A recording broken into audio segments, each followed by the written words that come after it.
A'udzubillahi Bismillahirrahmanirrahim. Alhamdulillahirabbil Assalatu wassalamu ala asyrafil anbiya'i wal mursalin wa ala alihi wa ashabihi ajma'in. Bishrah li sadri wa yassir li amri wa hlul 'uqdatam min lisani yafqahu qawli.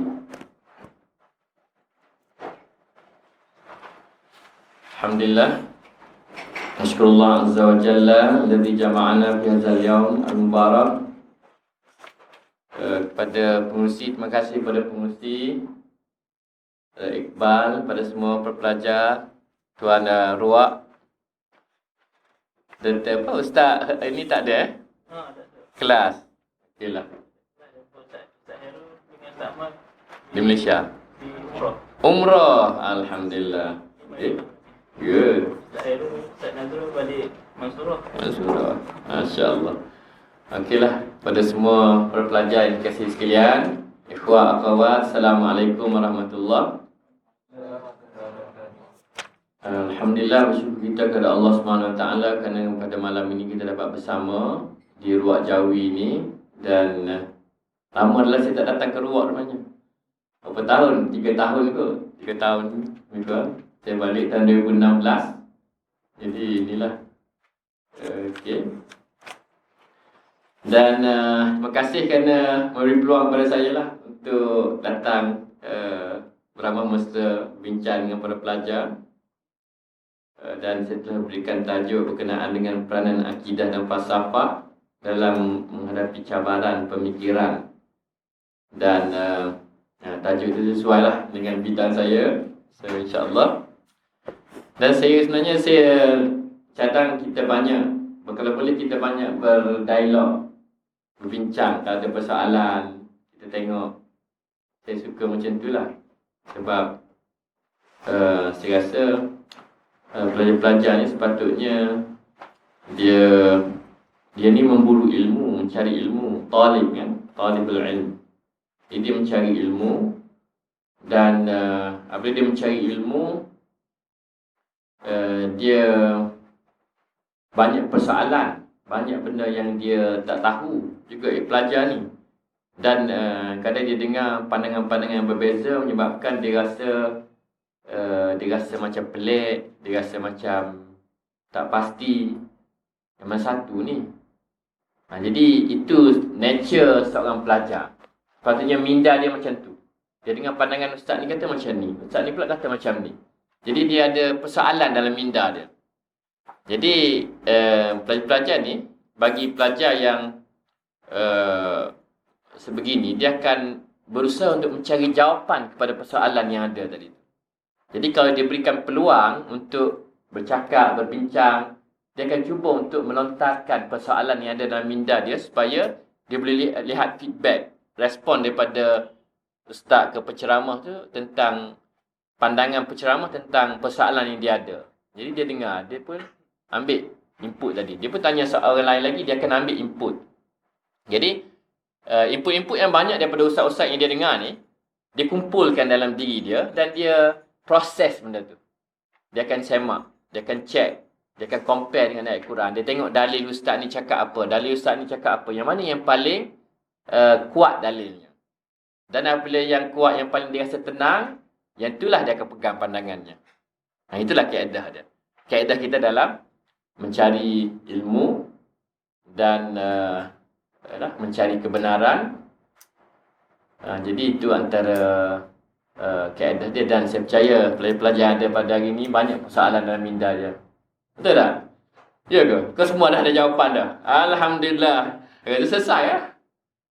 Semua dah ada jawapan. So kalau ada persoalan yang ada yang pernah terlintas, pernah terdengar berkaitan dengan bidang akidah dan falsafah, boleh catatkan pada nota masing-masing. Nanti ada kesempatan rasa nak tanya, boleh tanya. Dan saya punya ni saya open. Kalau maksudnya tak payah tunggu sampai habis. Kalau saya cakap rasa ada soalan tak apa jelas, saya nak tanya sikit. Tanya je, okey? Boleh interrupt. Bukan maksudnya saya tak menganggap itu sebagai kurang adab, tak ada. Itu okey. Itu proses belajar. Sebab apa kadang-kadang Kalau tak tanya, tak tengok, lupa dah. Apa akhir lupa apa tadi nak tanya kan. Ataupun kalau kita tak tanya, jadi kita tak boleh nak fokus pada, terima kasih, pada talk kerana kita ada soalan yang kita rasa tak jelas. Jadi kita tak boleh fokus. Tanya terus. Jadi untuk saya boleh tanya. Boleh bagi pandangan, anda boleh, kalau ada persoalan boleh tanya terus. Okey, so itu berkenaan dengan mukaddimah lah. Saya kata apa dah bisa cakap. Kalau ada soalan boleh interrupt. Saya anggap antum sekalian sebagai penuntut ilmu, mencari kebenaran dan banyak persoalan. Jadi antum mencari jawapan kepada soalan-soalan yang ada dalam minda. Dan kita ikut metod tu, kita ikut kepada metod Al-Quran lah yang mengatakan alladzina yastami'una al-qaula fayattabi'una ahsana. Orang yang ulil albab ni mereka mendengar pandangan dan ikut yang terbaik. Dengar semua. Dengar ustaz ni cakap, syekh ni dengar. Ikut yang mana? Yang terbaik. Macam mana menentukan yang terbaik? Okey, kita tengok nanti.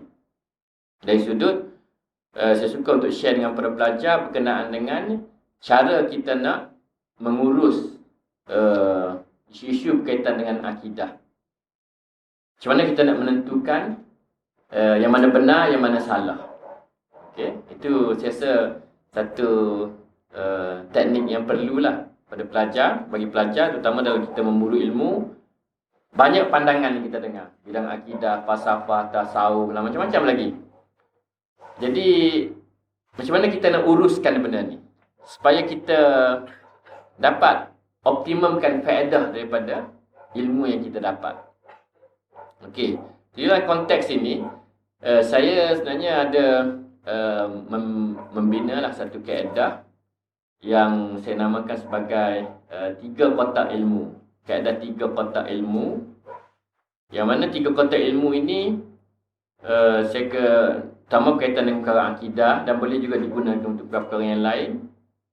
3 kotak ilmu ni yang pertama sekali, yang kita ada 3 kotak ilmu. Metod yang biasa yang digunakan dalam masyarakat dalam kebanyakan ada 2 kotak ilmu sahaja.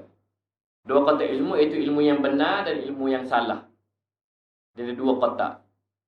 Tapi saya cuba pendekatan, saya bina 3 kotak ilmu. Saya masukkan dengan 3 kotak itu ialah yang pertama sekali, ilmu yang benar. Ilmu yang kita confirm betul. Contohnya, contoh ilmu yang kita confirm betul, contohnya kewujudan Allah. Allah tu wujud. Memang kita yakin. Dalil akal, dalil nakal menetapkan benda ni. Dua-dua dalil. Allah itu Esa. Kita yakin betul. Okey. Benda-benda yang ada dalam rukun iman. 6 rukun iman itu kita confirm yakin ini betul. Kenapa? Kerana dalil akal, dalil nakal semua menetapkan benda tu. Tak ada keraguan. Jadi itu kita confirm betul. Jadi kita masuk dalam kotak yang pertama. Betul juga perkara-perkara berkaitan dengan rukun Islam. Kita yakin. Syahadah, solat, puasa, zakat tu semua benda rukun Islam. Dan itu adalah benar kerana dalil-dalil yang jelas daripada nakal, daripada akal ada. Kita masuk dalam kotak yang pertama. Benda-benda yang maklum minaddin bil darurah. Benda-benda yang jelas. Contohnya berbuat baik pada ibu bapa adalah benda yang baik. Adalah tugas seorang anak. Itu benda betul. Kita masuk dalam kotak pertama. Yang tak ada khilaf. Qul huwallahu ahad dan sebagainya. Benda-benda yang muhkamat tu kita masuk dalam kotak yang pertama. Okey, jadi benda tu kita confirm lah. Maksudnya kita mati pun kita nak benda tu kita pegang menjadi akidah kita. Itu kita masuk dalam kotak yang pertama. Manakala kotak yang kedua adalah ilmu yang kita rasa benda tu, bukan kita rasa, kita yakin benda tu adalah salah. Contohnya, Tuhan ada syarik, Tuhan ada sekutu, Tuhan ada anak. Kita rasa benda ni salah. Confirm betul-betul kerana dia bertentangan dengan apa yang kita dah yakin kebenarannya dalam kotak pertama tadi, iaitu Allah tu Esa, Allah tu wujud. Okey, jadi kalau benda yang bertentangan dengan rukun iman, kita anggap itu adalah salah. Dan kita letak dalam kotak kedua. Ilmu yang salah. Yang mengatakan tak ada hari kiamat umpamanya. Itu salah. Kenapa? Kerana bertentangan dengan kotak yang pertama tadi, itu rukun iman. Dan juga dalil akal, dalil nakal tidak menyokong. Dan jadi terletak dalam kotak yang kedua. Itu juga mengatakan malaikat tak ada, nabi tak ada dan sebagainya. benda yang confirm bertentangan dengan yang rukun iman tadi tu, rukun Islam, kita letak dalam kotak kedua. Okey, clear salah. Memang kita yakin ni salah ni. Tak ragu-ragu lagi. 100% kita yakin. Jadi kita letak kotak kedua. Manakala kotak ketiga ialah ilmu ataupun perkara yang kita tak pasti. Kita tak pasti. Betul ke benda ni? Ustaz ni kata benda ni okey. Dengar pula ustaz ni kata benda ni tak okey. Sudah. Macam mana ni? Itu. Jadi, benda macam ni. Ustaz ni pula kata, dia kata tak okey, benda tak betul benda ni. Dia ada dalil. Ada Quran mari, hadis pun ada. Ni pula ustaz ni pun kata benda ni boleh. Ni kata boleh, ni kata tak boleh. Ustaz ni pun kata dengan dalil juga. Tak dalil Quran bagi hadis lagi. Kita pula, sudah macam mana? Kan Nabi kata, kena ikut Quran hadis kan? Jadi, ni kata Quran hadis. Ni pun Quran hadis juga. Sudah. Kan? Selalu kita jumpa gitu lah. Dalam perbincangan dalam ilmiah ni pun dalam buku. Ustaz ni cakap ni, syarah macam ni. Jadi, dia berlaku macam tu. Jadi, dalam suasana ni, kita letakkan perkara tadi tu di kotak ketiga. Sebab tak pasti. Tak pasti. Yalah, ni kata Quran hadis. Kita rasa nak ikut. Ustaz ni kata, jangan salah tu. Sebab dia pun kena ikut. Sudah. Kita jadi dilema. Dan itu sebenarnya lumrah bagi para pelajar. Saya percaya antum sekalian menghadapi suasana tu. Kan? Dengar YouTube ke, ustaz ni ceramah macam ni, ustaz ni pula menadah kat ruak cakap macam ni, kat luar sana cakap lain pula. Jadi itu sebenarnya satu normal proses. Sebab itulah kaedah kembali kepada Quran tadi tu, allazina yastami'unal qaula fayattabi'una ahsanah. Ikut yang terbaik. Jadi macam mana kita nak cari yang terbaik tadi tu? InsyaAllah kita akan tengok juga. Jadi itu 3 kotak tadi tu. Benda-benda yang kita tak pasti. Tak sure. Kan? Ni kata gini. Jadi kita parking je kotak ketiga. Dan saya boleh andaikanlah. Antum sekalian ni. Dengan umur sekarang, keadaan sekarang ni. Boleh kata kebanyakan benda tu berada di kotak ketiga. Panjang listnya. Kan? Panjang list di kotak ketiga antum ni. Saya rasa lah. Mungkin saya salah. Sebab saya ingat zaman saya masa saya belajar macam tu, samalah. Banyak soalan tak terjawab. Ada ni macam mana ni sebenarnya, ni macam mana sebenarnya, ni macam mana. Jadi banyak soalan. Jadi itu normal. Bagi antum, kalau antum ada list yang panjang dalam kotak ketiga tu, that's okay. That's okay. Jadi macam saya ni, saya umur dah hampir kat 50 dah. Tak banyak dah list. Dalam kotak ketiga saya dah pendek dah listnya. Kenapa? Sebab saya dah hidup lama kan. Dah lebih lama daripada antum, jadi dah baca macam tu, dah dengar syekh, dah buat kajian. Jadi list yang panjang seluruh ni tu dah pendek sikit je tinggal. Sikit aja ada. Yang lain banyak kita dah transfer. Masuk kotak pertama, masuk kotak kedua. Jadi antum pun sampai seumur saya mungkin pendek juga lah listnya. Cuma sekarang ni panjang itu normal. Sebab itulah kita belajar. Belajar supaya kita boleh dapatkan jawapan yang jelas pada persoalan kita tadi tu. Apabila kita banyak belajar, banyaklah kita dapat sumber. Apabila sumber banyak maklumat, kita boleh tapis dia, cek dia supaya kita dapat tahu. Dapat bezakanlah antara yang benar dengan yang salah. Okey. So itu 3 kotak ilmu dan saya develop proses ini, pengurusan ni melalui hadis Nabi yang berkenaan dengan Israiliyat. Apabila sahabat Nabi dia tanya Rasulullah SAW berkenaan dengan Israiliyat, sumber-sumber daripada Bani Israel ni, daripada Yahudi dan Nasrani. Macam mana Rasulullah kita nak deal? Faham hadis? Jadi Rasulullah kata, benda-benda tadi tu, Israiliyat tadi, kamu kena cek dengan Quran. Cek dengan Quran. Kalau benda tu sesuai, sama disebut dengan Quran, maka benda tu betul lah. Sebab kita dalam akidah Islam, kita percaya bahawa sumber Israiliyat ni, kitab Taurah Injil ni diseleweng. Tahrif kan? Tak betul. Ada berlaku penyelewengan. Tapi tak semua 100%. Ada yang sebahagiannya betul. Sebahagian lagi diseleweng. Jadi nak tahu macam mana, Rasulullah bagi panduan, dia kata kamu bandingkan perkara tadi dengan Quran. Sekiranya dia selari dengan Quran, dia sama je benda ajaran dalam sumber Israiliyat tu sama dengan itu, kamu terimalah benda tu. Itu benar. Itu benda betul. Dan kalau kamu banding benda tu bertentangan dengan Quran, Quran kata benda lain, sumber Israiliyat kata benda lain, kamu tolak. Itu benda batil, dia kata. Itu kaedah. Dan dia kata, kalau kamu tak jumpa, kamu ambil benda isu lain ni, Tak ada dalam Quran. Quran tak nyatakan secara jelas sama ada dia setuju ke ataupun dia tolak. Jadi kamu tawakuf benda tu. Tawakuf. Jadi itu kaedah yang Nabi ajar kepada sahabat dalam nak deal dengan ilmu Israiliyat tadi tu. Jadi berdasarkan kepada kaedah tadilah saya buat 3 kotak ilmu tu. Sebab benda tu pun dah ada pun. Okey, jadi terdasar sama juga dengan ada satu hadis berkenaan dengan halal bayin wal haram bayin kan, wal bainahuma umur mustabihah. Jadi itu antara jugalah boleh digunakan, tapi itu more on fiqh lah, more on fiqh. Jadi yang bahagian akidah tu bahagian Israiliyat tadi. Jadi itu asaslah kepada pengurusan tadi tu. Pengurusan kepada ilmu yang kita khilaf yang kita hadapi. Jadi kena kalau boleh kita develop lah masing-masing kotak-kotak ilmu yang 3 kotak tu develop. Jangan ada 2 kotak sahaja. Kenapa? Kerana kalaulah kita ada 2 kotak ilmu sahaja, apa yang jadi masalah ialah kita kemungkinan kita ni apabila kita tak bagi masa yang cukup untuk kita hadam, kita bincang isu tu, kita takut kita tertolak benda yang betul. Benda yang benar kita masuk dalam kotak kedua. Sebab apa? Sebab kita cepat sangat nak buat judgement. Cepat sangat nak buat keputusan. Tak sempat semak. Terus kita tengok nampak mentah-mentah lah ustaz yang cakap tu kita minat. Terus kita ambil letak kotak pertama semua. Habis. Ataupun kita tak suka ustaz tu, tak minat. Terus ada cakap tak betul ni ustaz, masuk kotak kedua. Tanpa kita teliti. Itu kemungkinan kita akan tersilap. Sebab apa? Sebab kita ada 2 kotak je. Okey? Tapi kalau kita ada kotak ketiga tadi, kita boleh park dia dulu. Tu tawakuh je dulu, ambil masa. Supaya kita boleh bincang lagi, tanya lagi, baca lagi. Dan kalau kita umpamanya mati, dalam keadaan kotak ketiga kita panjang list, tak ada masalah. Sebab hak yang asas tu kita dah settle. Kan? Yang rukun iman, rukun Islam kita dah settle.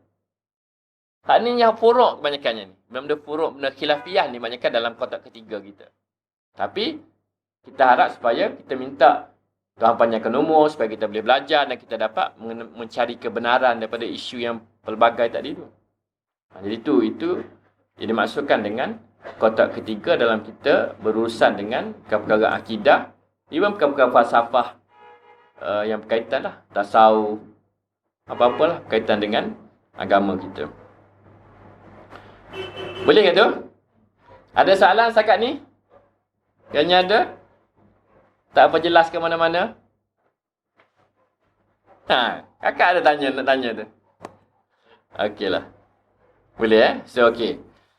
So, itu berkenaan dengan 3 kotak ilmu. Sekarang ni, macam mana kita nak identify? Kan? Macam mana kita nak buat penapis supaya ilmu ataupun maklumat yang kita ada dalam kotak ketiga tu, kita nak transfer ke kotak pertama. Ataupun kotak kedua. Okey, itu penapis dia. Itu saya namakan sebagai penapis ilmu. Ataupun penapis kebenaran. Okey. Pertama sekali, kalau ada khilaf, benda-benda khilaf yang kita rasa confused tadi, ustaz ni kata macam ni, berbeza, ustaz ni kata, jadi kita pun confused. Dan mungkin ada 2-3 pandangan yang berbeza dalam khilaf-khilaf berkaitan dengan akidah, pemikiran dan sebagainya ni. Apabila banyak pandangan khilaf ni, kita kembali kepada asas lah. Kalau kita ada masalah khilaf, kita kena kembali kepada apa? Apa yang kalau antum belajar? Kita kena refer kepada apa? Apa dia? Apa kita kena refer pertama sekali? Apa yang menjadi rujukan kita? Al-Quran dan Sunnah. Okey? Okey, yang pertama sekali, kita kena refer kepada Quran. Nombor 1, Quran. Okey, kenapa kita refer pada Quran? Kerana Allah Ta'ala berfirman mengatakan, فَإِن تَنَازَعْتُمْ فِي شَيْءٍ فَرُدُّوهُ إِلَى اللَّهِ وَالرَّسُولِ. Maksudnya kepada Allah, kepada Quran dan juga Rasul hadis. Dia kena tengok kepada Quran dulu nombor 1. Pertama sekali tengok pada Quran. Maksudnya, pandangan yang berbeza tadi, khilaf tadi itu, ada tak dalil Quran daripada mereka? Hujah mereka yang mereka bawa dalil daripada Quran. Ada atau tidak? Gitu. Kalau ada, okey. Kalau tak ada, minta maaf lah. Tak terima lah pandangan tu. Soal lagi. Okey. Kalau pandangan yang langsung tak ada dalam Quran, dia tak boleh ada bukti Quran menyokong pandangan dia, kita kata tak ke tepi lah pandangan ni. Kalau pandangan yang ada Quran, okey. Kita boleh proses lagi, kita boleh tapis bagi kita dapat cari yang banyak-banyak tu yang mana yang paling hampir lah yang benar. Okey, masa ke depan lagi lah ada lagi ramai lagi datang ni. Ada jauh lagi macam ni. Okey, selamat datang.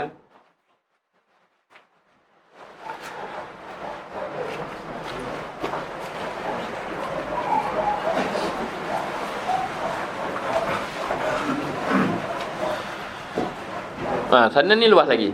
Ada TV lagi. Alhamdulillah. Okey.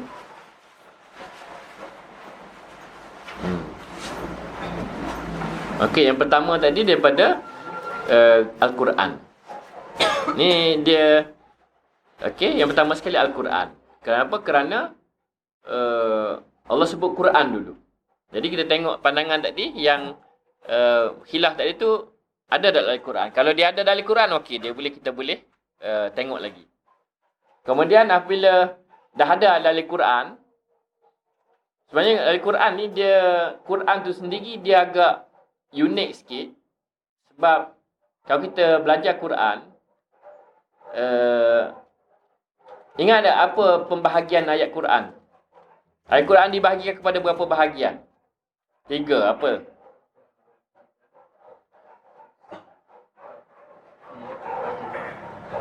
Syariah. Okey. Syakidah, syariah, hukum. Satu lagi? Akhlak. Okey, good. Okey, itu pembahagian kandungan Al-Quran dibagikan kepada 3 jenis. Akidah, syariah, akhlak. Pembahagian ayat Al-Quran. Kalau belajar ulumul Quran, ingat tak? Belajar ulumul Quran dulu. Dia bagi 2, apa dia? Muhkamat dengan mutasyabihat. Okey? Ada kan ayat Quran dalam surah Al-Imran ayat 7 disebut tentang ayat Quran tentang huwallazi anzala ilaikal kitaba minhu ayatun muhkamat hunna umul kitab wa ukharu mutasyabihat. Kan dia ada 2 kategori, muhkamat dengan mutasyabihat. Jadi Quran itu penting. Itu kita kena tengoklah juga. Supaya ayat yang digunakan oleh hujah ni umpamanya ayat muhkamat ke mutasyabihat. Situ penting. Kalau situ kita tak tengok, kemungkinan kita akan bertembung banyaklah khilaf dalam sudut pemikiran. Tapi tak apa, itu saya tak nak go detail. Nanti kita boleh bincang lepas ni lagi. Kita tengok susunan dari pertama Al-Quran. Lepas Quran tu hadis lah kan? Hadis. Lepas Quran hadis. Maksudnya macam mana? Kita tengok hujah tadi tu disokong oleh hadis Nabi atau tidak.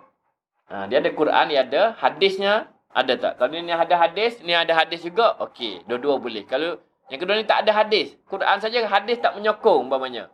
Itu pun kena tengok juga supaya kita nak satu laluan yang jelas lah. Kena ada hadis Nabi yang menyokong. Hadis pula, hadis tu kena konsisten dengan Quran. Sebab kadang-kadang hadis banyak. Ada hadis yang palsu kan, ada hadis yang tak betul. Tapi kita nak cari hadis yang konsisten dengan Quran tadi. Hadis tu. Itu yang kita nak. Okey, lepas hadis Nabi, lepas tu dah ada Quran, dah hadis. Kadang ni Quran ada, hadis ada. Ni Quran ada, hadis ada. Tak clear lagi, tak boleh settle. Sebab semua ada Quran hadis sebenarnya. Kalau kita kaji dalam perbandingan mazhab Islam ni, semua mazhab, semua aliran, semua guna Quran hadis. Kan, kalau kita baca buku-buku mazhab, semua ada Quran hadis.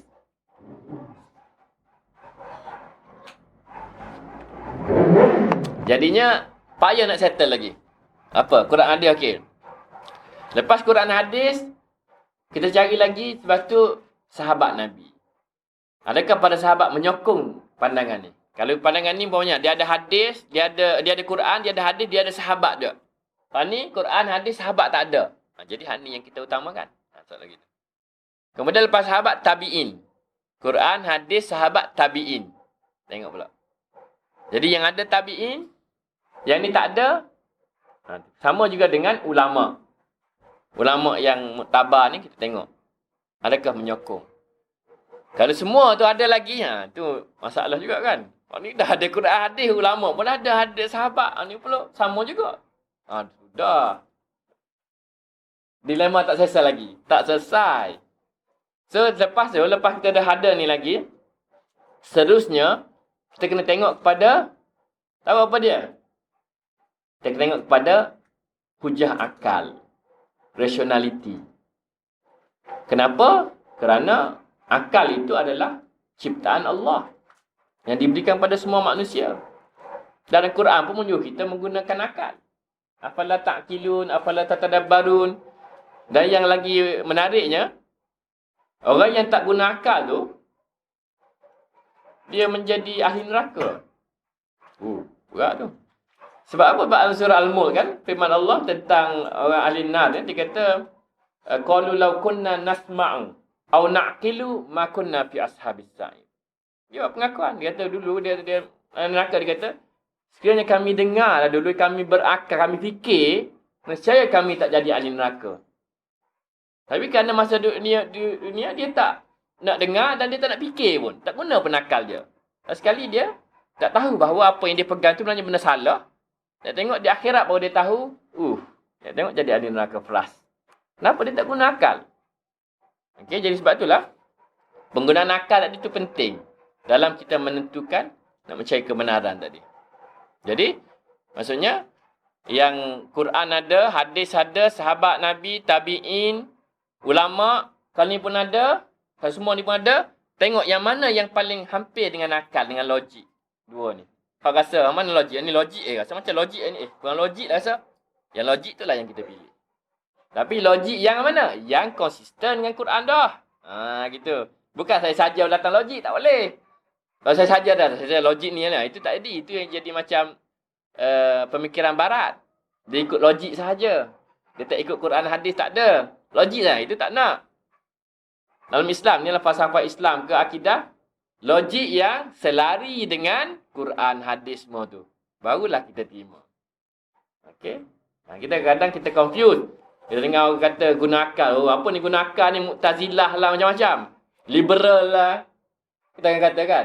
Sebenarnya kita jangan nasihat saya, jangan kita bagi kredit pada Mu'tazilah ke liberal guna akal. Jangan. Itu adalah Quran. Saya saja kita kata guna akal Mu'tazilah atau liberal. Tak bagus ni. Penggunaan akal itu adalah perintah Allah. Bukan perintah golongan Mu'tazilah ke liberal. No. Allah suruh kita guna akal. Quran suruh kita guna akal. Jadi siapa-siapa yang kata jangan guna akal, tak betul akal, itu sebenarnya dia tak faham Al-Quran. Orang baca Quran, faham Quran akan nampak dengan jelas perintah Allah menggunakan akal. Okey? Jadi dalam khilaf tadi tu, yang banyak tadi pandangan tu, yang mana yang rasa paling hampir dengan logik? Yang paling hampir, yang pilih yang tu lah. Gitu. Okey? Kalau lagi, masa tu lagi, tiba-tiba masa logik pun, ni pun macam logik. Ni pun logik juga. Sudah, macam mana gini ni? Kalau begitu keadaan dia, kita kembali satu lagi yang benda yang Tuhan buat pada kita, iaitu fitrah. Fitrah kita, naluri kita. Naluri kita ni perasaan dalaman kita, insting kita yang mana kita rasa tenang. Pandangan yang benar, pandangan yang baik, kita akan rasa, tenang dengan pegang pandangan ni. Kalau pandangan ni rasa okey, tapi rasa macam, tak apa selesa lah. Tu. Kenapa? Kerana Quran kata, firman, mengatakan, fitratallah allati fataran nasa alaiha. Fitrah manusia. Fitrah tu sendiri boleh memberi idea kepada, memberi gambaran, petunjuk kepada kita. Itu juga hadis Nabi, kullu mauludin yuladu alal fitrah. Jadi fitrah tu sendiri, naluri itu adalah petunjuk juga sebenarnya. Kita boleh guna dia juga untuk mencari kebenaran tadi. Tapi fitrah naluri itu mesti disokong daripada Quran tadilah. Ada Quran, ada hadis, sahabat, tabi'in, semua tu ulama. Akal logik dan juga fitrah rasa tenang. Itulah lain dianya. Itulah siratal mustaqim. Dia konsisten. Dia tidak, sekejap pergi sini tak. Okay, dia konsisten. Yang itulah pandangan Islam. Kalau benda tu dah ada, semua tu dah ada tu, ambil yang tu, letak dalam kotak pertama. Betul lah tu benda tu. Pandangan Islam lah tu. Pilihlah yang tu sebagai yang pegangan kita. Okey? Boleh gitu ya? Itulah panduan secara ringkas berkenaan dengan nak menguruskan perkara-perkara berkaitan dengan akidah, khilaf dan sebagainya ni. letak gitu. Okey. Saya boleh nanti tak nak uruskan. Saya balik nanti boleh menguruskan khilaf-khilaf dengan baik. Sebab saya tengok masalah umat kita, umat Islam kita ni, kita suka sekali menguruskan khilaf. Kalau kita jumpa khilaf, kita asyik nak bergaduh je. Kan? Ni kamu ni dah sesat ni, kafir dah kamu ni, ahli neraka dah kamu ni. Kita selalu gitu. Tak kira lah. Mungkin kita tengok ni. Jadi itu realiti kita umat Islam. Sampai peringkat bunuh-bunuh, bagainya sama-sama kita tengok di Timur Tengah negara-negara yang lain ni, sama Islam pun. Semua mengucap 2 kalimah syahadat, semua sembahyang 5 waktu. Tapi dia sanggup, dia kata, kamu dah keluar dari Islam, aku boleh bunuh kamu dan sebagainya. Kenapa? Kerana dia tak boleh uruskan khilaf tu. Perbezaan khilaf yang ada, perbezaan pandangan tu, kita macam suka untuk uruskan. Itu antara kelemahan jelas umat Islam kita. Beza sikit, tak boleh dah. Itu menyebabkan kenapa kita lemah, kenapa kita bergaduh, dan sebenarnya kita tak ikut lah. Sebab Quran kata, atiullah wa atiur rasul, walil amri minkum. Ayat tu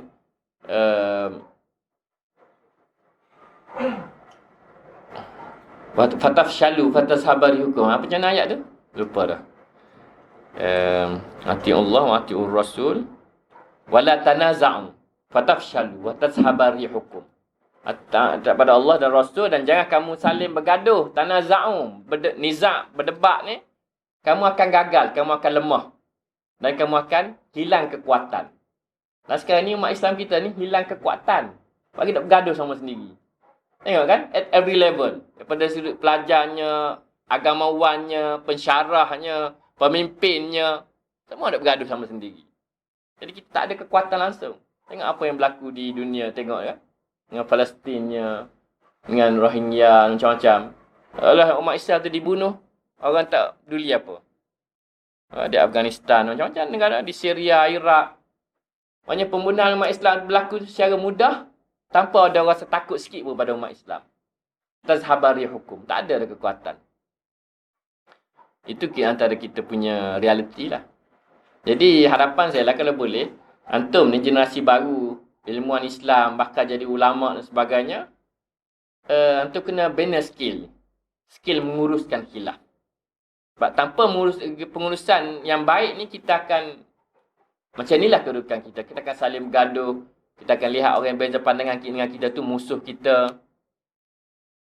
Kita lupa bahawa itu adalah lumrah manusia. Berbeza pandangan, Tuhan memang jadikan manusia tu berbeza pandangan. Kan juga kata inna khalaqnakum min dzakarin wa unsa wa ja'alnakum syu'uban wa qabaila lita'arafu.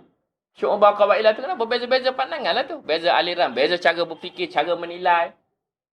Memang fitrah manusia, sunnatullah menjadikan manusia tu berbeza. Kalau kita nak semua sama, itu masalah. Kita nak A daripada Z tu, awak kena ikut ni. Kalau ikut ni baru boleh bersatu dengan saya. Kalau tak ikut, sorry.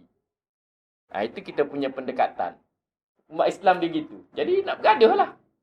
Maunya ada 10 perkara nak suruh situ. Dia 8 je boleh sama. 2 lagi tak sama, tak boleh bersatu. Sebab kita nak semua sama. Mana boleh? Sebab manusia tu memang diciptakan berbeza-beza. Berbagai pandangan. Okey, jadi itu generasi baru antum sekalian ni, harapannya antum cuba develop skill tu. Kita perlu benda tu. Sebab umat Islam sekarang ni kelemasan. Dia pening dengan khilaf dia sehingga sampai dia sanggup bunuh-bunuh kerana dia tak reti nak menguruskan khilaf dia. Jadi generasi akan datang daripada ilmuwan, daripada Azhar, sepatutnya faham dengan baik khilaf dan uruskan khilaf tu. Supaya khilaf tadi tu menunjukkan kehebatan Allah, keagungan Allah, bukannya merosakkan umat Islam, memecah belahkan umat Islam. Sebab memang khilaf adalah tanda kekuasaan Allah. Al-khilafu al-sinatukum dan sebagainya. Tanda kekuasaan Allah sebenarnya. Tapi kita tak reti lihat benda tu. Khilaf. Tak boleh ni. Musuh ni. Lawan ni. Persepsi kita sebenarnya menyebabkan benda tu berlaku gitu. Sebenarnya kita tak patut gitu. Sebenarnya kita tengok perbezaan pandangan. Kita tengok Masya Allah. Tuhan hanya menjadikan manusia yang pelbagai berbeza pandangan. Dan kita menerima. Dia jadi masalah bila siap orang. Awak kena ikut saya punya. Ni pula tak. Kena ikut saya punya. Habis. Itu kita saling bergaduh sama kita. Jadi itu antara perkara yang saya suka, itulah nak kongsi. Seterusnya kita dah settle dari sudut dari sudut kotak ilmu dan juga penapis tadi, kebenaran. Seterusnya saya suka untuk ingat kepada pelajar berkenaan dengan akidah ini. Ialah berkenaan dengan kewujudan usul dan furuk dalam akidah. Kita biasa dengar orang cakap benda khilaf ni benda dalam furuk, dalam syariah. Manakala akidah tu benda usul, tak boleh khilaf. Biasa dengar gitu tak? Boleh terima tak pandangan tu? Boleh kot, senyap je. Okey, itu biasa. Dalam masyarakat umum, masyarakat awam dia cakap macam tu. Tapi macam antum sekalian ni belajar di Azhar, dengar syekh macam-macam. Sejauh mana kefahaman antum? Apalah, saya cuba bantu. Maksudnya, apa saya nak nyatakan di sini ialah, dalam akidah ni sebenarnya, dia ada kewujudan usul dan furu'. Itu kita kena faham. Maknanya pandangan yang mengatakan kita tak boleh khilaf pada akidah, hanya boleh khilaf pada syariah, itu separuh betul, separuh tak betul. Gitu. Half betul, half tak betul. Macam mana? Maksudnya, perkara yang kita tak boleh khilaf adalah usulul akidah. Okey? Usulul akidah memang tak boleh khilaf. Furu'ul akidah kita boleh khilaf. Okey? Kita kena ingat yang tu. Sebab kalau kita tak faham yang tu, kita ingat akidah semua tak boleh khilaf, semua usul, kita akan silap. Kita akan banyak silap hukum dan juga kita akan silap menganggap orang lain berbeza pandangan sebagai terkeluar daripada Islam. Kerana dia tak dapat bezakan di antara usul dengan furu'. Jadi, kalau usul, saya sebenarnya dah ada juga satu list yang agak panjang, saya dah buat penulisan tentang benda ni. Apa benda usul dan apa benda furu'. Jadi, kita ringkas sajalah kesempatan terhad. Contoh benda usul akidah ni adalah rukun iman lah. Rukun iman 6 perkara tu adalah usul akidah. Cuma dalam rukun iman tu pula, dia ada pecahan sikit untuk membezakan kita dengan agama lain. Sebagai contoh, rukun iman yang pertama, percaya pada Allah kan? Beriman pada Allah. Percaya pada Allah, agama lain pun percaya pada Allah. Agama Yahudi, Kristian percaya pada Allah. Tapi beza dengan kita, dengan orang Islam. Kalau percaya pada Allah tadi tu, rukun iman yang pertama, dia ada 4 usul yang dibina lah berdasarkan pada ayat Quran dan hadis dan sebagainya, pandangan ulama. Yang pertama sekali, usul yang pertama ialah percaya kepada kewujudan Allah. Percaya pada kewujudan Allah, itu usul yang pertama. Yang kedua, percaya kepada keesaan Allah. Maksudnya Allah itu satu. Sebab kalau kita kata kewujudan Allah ni, agama lain percaya pada kewujudan Allah, Yahudi, Kristian dan sebagainya percaya kewujudan Tuhan. Ateis tak percaya. Kita menolak, kita membezakan orang Islam daripada orang ateis. Yes, ateis terkeluar. Bila kita kata Allah tu Esa, rukun yang kedua, usul yang kedua, Allah tu Esa, kita membezakan akidah Islam dengan akidah Kristian, dengan akidah Majusi. Okay? Sebab mereka kata Tuhan 3, Majusi kata Tuhan 2. Jadi kita membezakan. Kita kata Tuhan 1 saja. Tapi yang sama Yahudi juga kata Tuhan 1. Okay? Itu yang kedua. Maksudnya Tuhan Esa, Tauhid. Yang pertama wujud, kewujudan Allah. Yang kedua Tuhan tu Esa, Tauhid. Yang ketiga ialah Tuhan itu sempurna sifatnya. Maksudnya zat Allah itu sempurna sifatnya. Maksudnya dia ada semua sifat kesempurnaan. Zat Allah. Dia langsung tak ada kelemahan. Dia sempurna zatnya.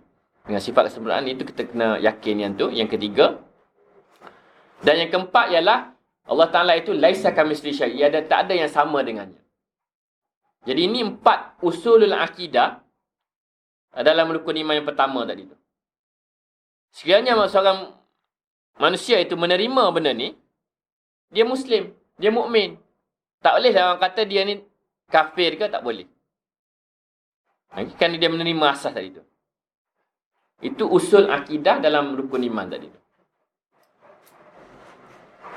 Boleh ke tu? Okey. Itu okey, apabila kita kata rukun usul akidah yang tu, furuknya apa? Furuk akidah ialah dia sudut rukun iman yang pertama tadi. Yang pertama umpamanya dalil wujudillah, isbat atau adillah ala wujudillah. bukti-bukti kewujudan Allah. Dalam membincangkan bukti kewujudan Allah ni, para ulama Islam berbeza pandangan. Dalam ulama mutakalam, umpamanya, dia ada dalil je. Dalil bukti kewujudan Allah. Dalil nakli dan akli. Nakli samalah. Dalil nakli banyak berbeza-beza. Ulama falsafah pula dia ada dalil dia. Untuk menetapkan kewujudan Allah. Ulama tasawuf dan sebagainya, dia ada dalil. Even dalam kalam pula dia ada mazhab. Dia ada Asy'ariyah ada dalil dia. Mu'tazilah ada dalil dia. Maturidiyah ada dalil dia. Semua ada dalil. Dan dalil ni dia berbeza pandangan. Kan? Dalil dalam Asy'ariyah pun Imam Juwaini ada dalil, Bakilani ada, Asy'ari ada dalil berbeza-beza. Jadi dalil-dalil ni berbeza pandangan adalah tak apa, sebab itu adalah furu' fil akidah. Yang paling penting semuanya setuju bahawa Allah tu wujud. Okey? Itu usul. Cara nak membuktikan furu'. Jadi dia berbeza pandangan tak ada masalah lah. Mu'tazilah bagi dalil macam ni, Asy'ariyah bagi macam ni, Maturidiyah tak ada masalah, okey. Jangan kira kerana beza, dalil beza awak ni terkeluar pada Islam kerana ini akidah. Tak kena. Okey? Sebab itu adalah furu' fil akidah. Selama mana dia adalah menerima Allah tu wujud, okey. Gitu. Khilaf hujah itu akal manusia berbeza-beza. Jadi dia bolehlah guna dalil ni, dalil imkan, dalil ibda', dalil burhan. Macam-macam boleh guna. Itu furu' fil akidah. Jadi kalau beza pandangan tak ada masalah yang tu. Tidak menyebabkan terkeluar daripada Islam. Itu dari sudut kewujudan. Dari sudut tauhid pula, ini kritikal sikit tauhid ni. Sebab yang usul tauhid adalah mengatakan la ilaha illallah, itu usul.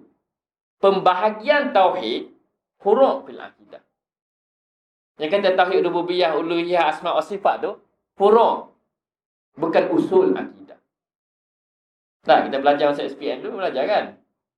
Itu adalah furu' fil akidah, bukan usul akidah. Apa maksudnya? Maksudnya boleh khilaf. Boleh terima, boleh tolak. Itu maksudnya. Furu' akidah. Kenapa? Kerana itu pandangan umpamanya yang tauhid tiga rububiyah asma wa sifat adalah pandangan Syekh Ibn Taimiyah.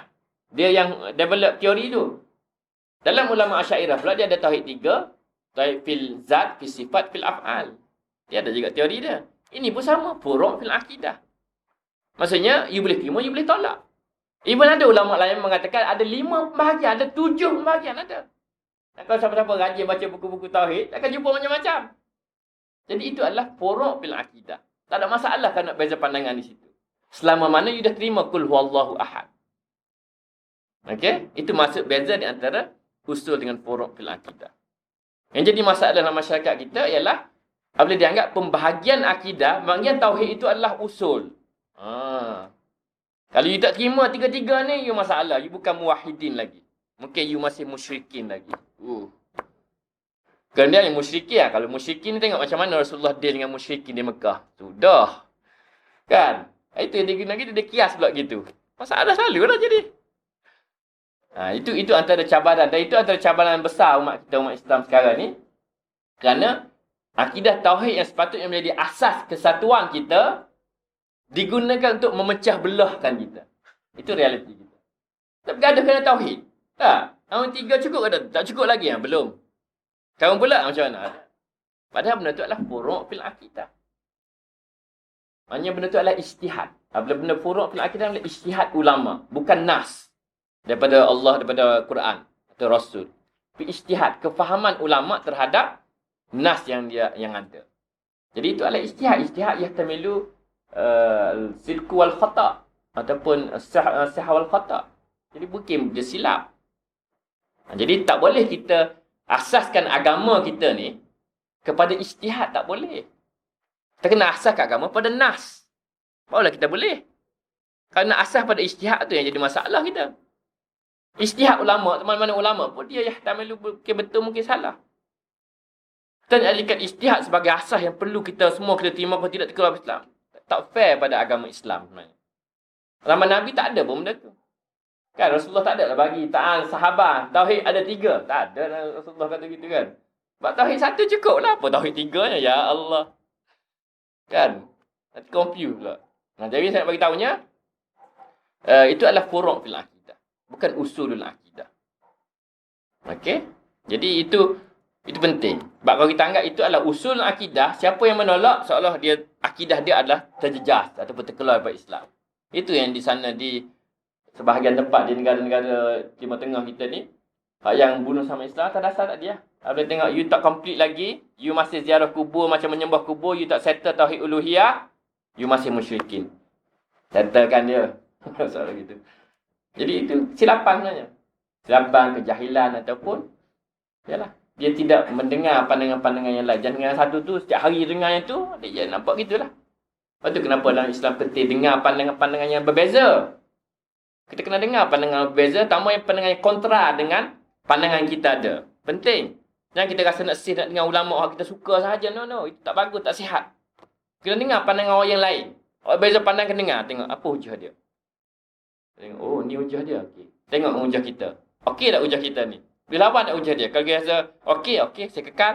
Kalau tengok, apa hujah dia kuat lagi lah. Sudah. Kita kena buat, belajar lagi. Cek lagi. Macam mana nak menguatkan hujah kita? Ataupun mungkin kita boleh ambil sebahagian daripada hujah yang betul dia.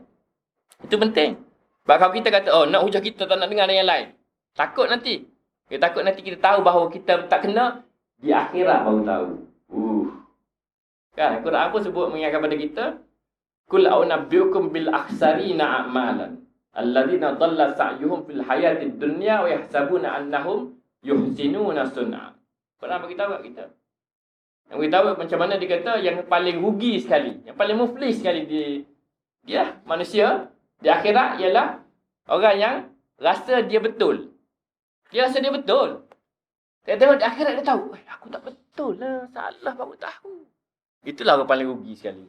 Apa dia rasa dia betul, dia beramal macam-macam, dia buat untuk kerana Allah. Tengok dia tahu di akhirat. Tak betul aku buat macam ni. Kan? Paling perah kita kan? Taklah kita jaga, tak buat benda haram, tak buat benda-benda maksiat ni, jaga ni. Dia tengok, masalah aku tak betul rupanya. Memang peras. Memang peras. Kan? Kita tak nak kita dah. Tak nak kita gitu. So, sebab itulah, kita kena belajar ilmu tu, explore, kembangkan minda, tengok pandangan yang berbagai berbeza, banding. Tengok yang method tadi, penapisan ilmu tadi, Quran, hadis, sahabat, tabi'in tadi tu, akal, fitrah, guna. Sebab semua tu Tuhan buat untuk semua orang ada tu. Akal, fitrah tu namanya kita ada. Jadi kena guna. Tapis ilmu yang kita itu. Check. Tak rugi kita check balik. Semua yang pegangan yang kita ada sekarang ni kita refresh balik. Check balik. Daripada awal check. Okey ke? Sebab kalau kita pegang taklid saja, memang masalah. Kita taklid banyak Al-Quran kan? Kita menegur tentang taklid ni. Mengikut mak ayah kita, ke mendatuk nenek kita, atau mengikut pemimpin kita pun ditegur Quran. Kita kena check. Every single yang kita pegang tu, kita kena ada. Tengok dalil-dalil. Sebab kita, kalau kita tak check, kita taklid. Tak ada dalil. Yang taklid ni kita takut. Kita tengok, di akhirat baru tahu kita tak ada silap. Tak nak kita. Janganlah. Okey, nasihat saya, pada saya dan juga pada antum sekalian, check daripada sekarang. Selama mana kita berada di tempat ilmu lagi lah. Kita ada ulama-ulama.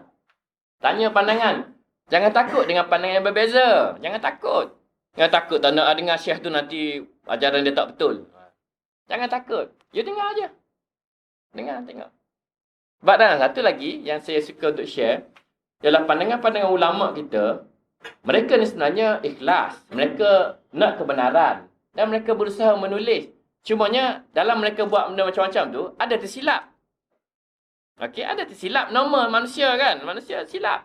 Jadinya, jangan kerana dia silap satu, kita tolak semua pandangan dia. Jangan. Rugi kita. Ataupun jangan kerana kita suka dia, kita terima semua pandangan dia. Jangan juga. Bahaya juga gitu. Okey? So, kalau kita pada setengah dengan ulama ni, pandangan kita tak suka ataupun syekh kita tak setuju, jangan kita tolak 100%. Jangan. Jangan tolak 100%. Ataupun jangan terima 100%. Melainkan, kita dah check. Kita dah check. Jangan kita tolak dia kerana syekh kita kata dia tak betul, kita pun tolak dia. Jangan. Rugi kita. Takut kita di akhirat baru tahu. Yang tadi tu. So, kita kena check. Jadinya, kalau ulama pandangan dia, umpamanya ulama ni ada umpamanya 100 pandangan.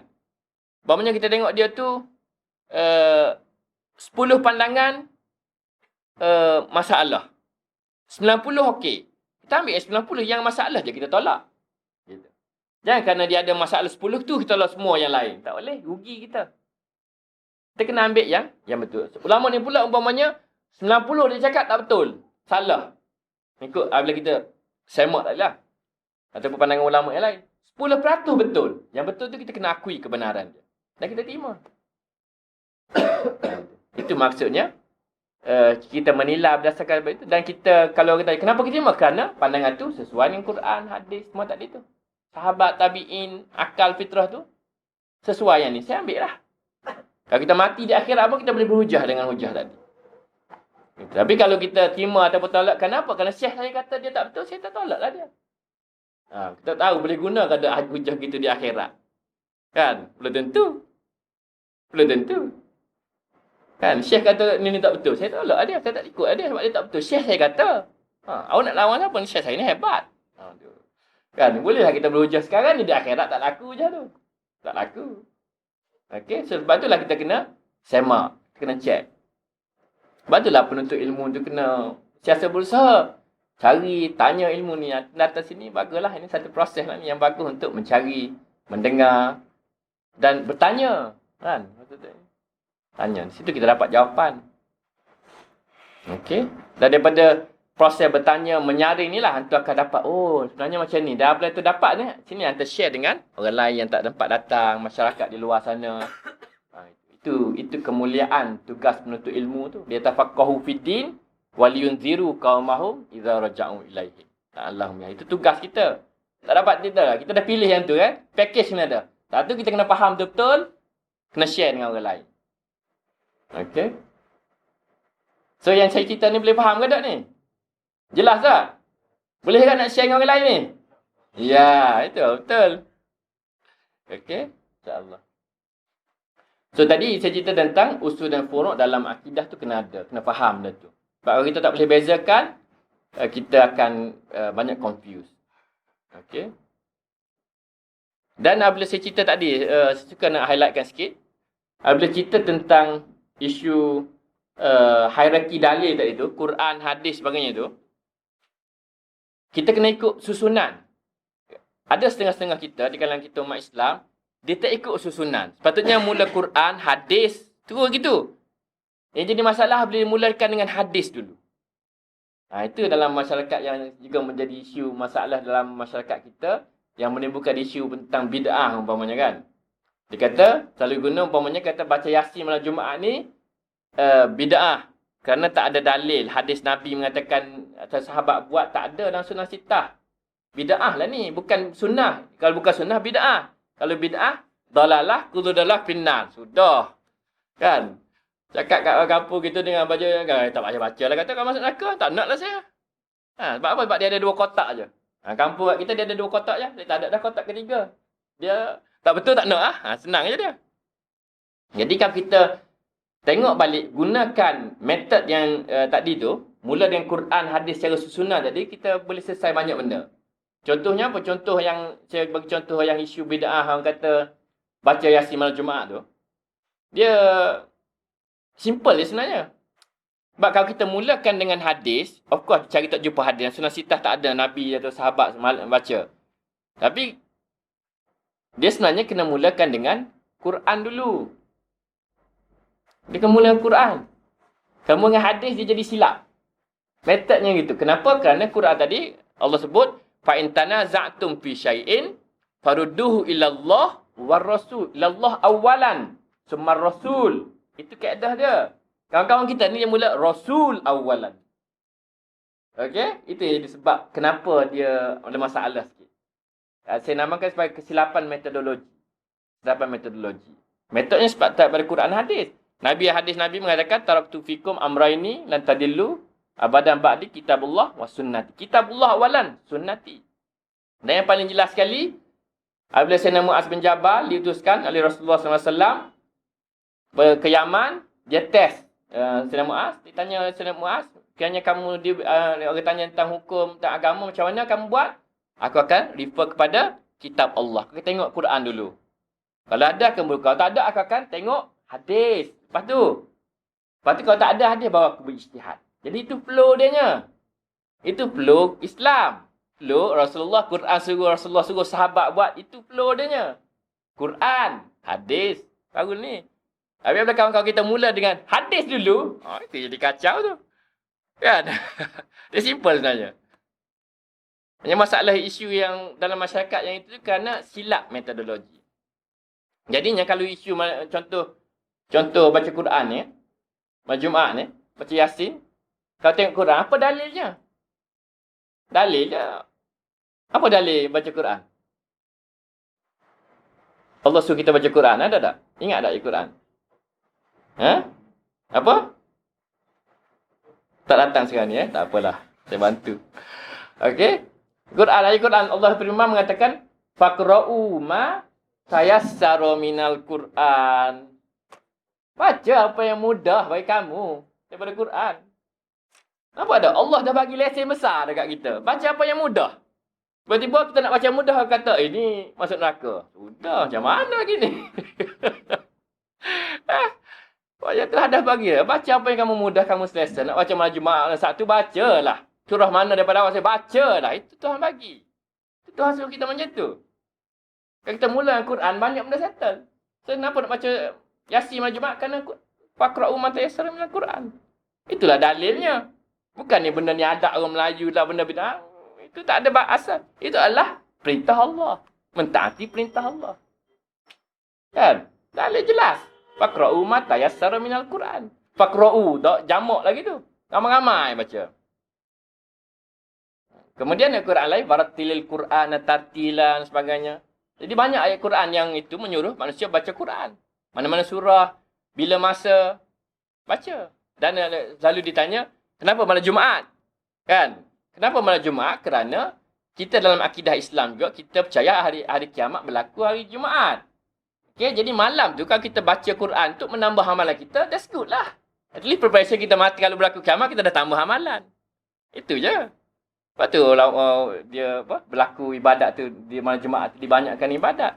Kerana keyakinan kita pada hari kiamat akan berlaku pada hari Jumaat. Nampak? Jadi tak ada isu lah benda ni bid'ah, tak ada dalil adat orang Melayu lah.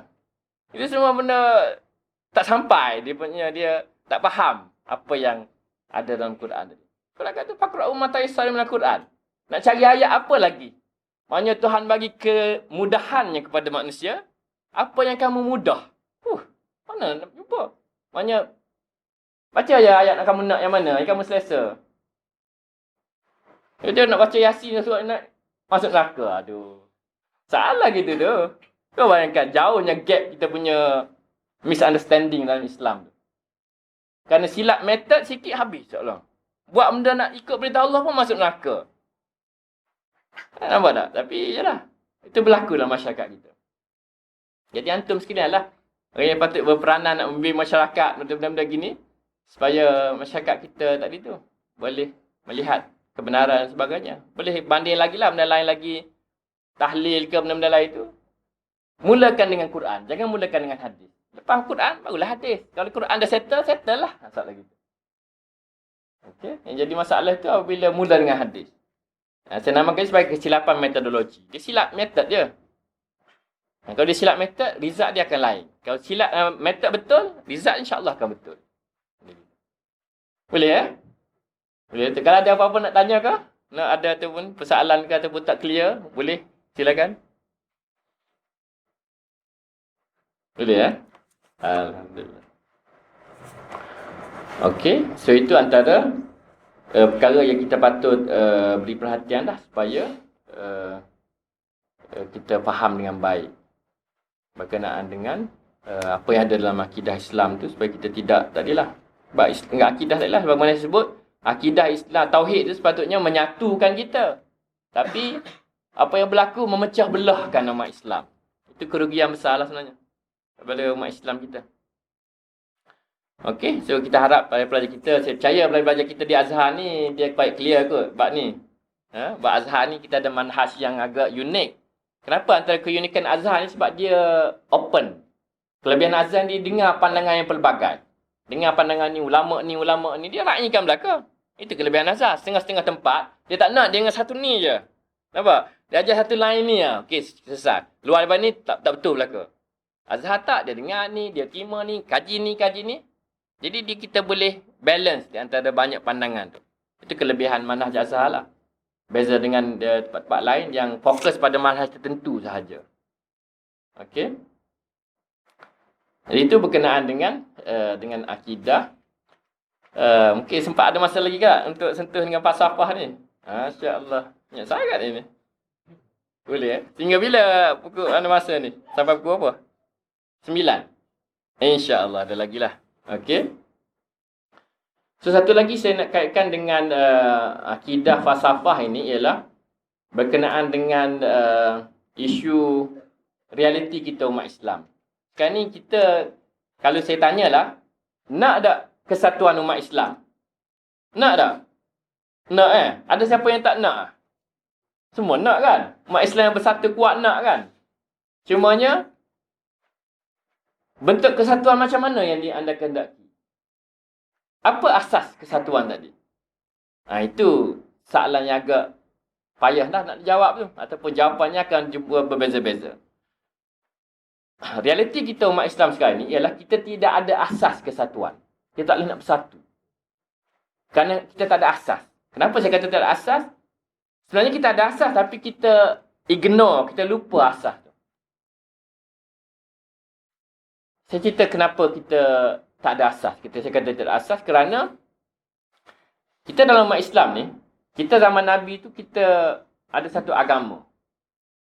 Din al-Islam. Inna dina indallahi al-Islam. That's it. Agama lain musyrikin, ahli kitab dan sebagainya kafir.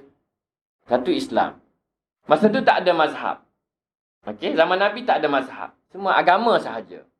Kemudian bila berkembang kita ada mazhab. Kita ada ahli sunnah, kita ada Syiah, Mu'tazilah, Khawarij, Jabariyah, macam-macam. Kemudian dalam ahli sunnah pula kita ada pecahan lagi. Kita ada Asy'ariyah, Maturidiyah sekali. Kita ada Salafiyah lagi. Okey. Kemudian dalam mazhab dia pula, dia ada pecahan pula.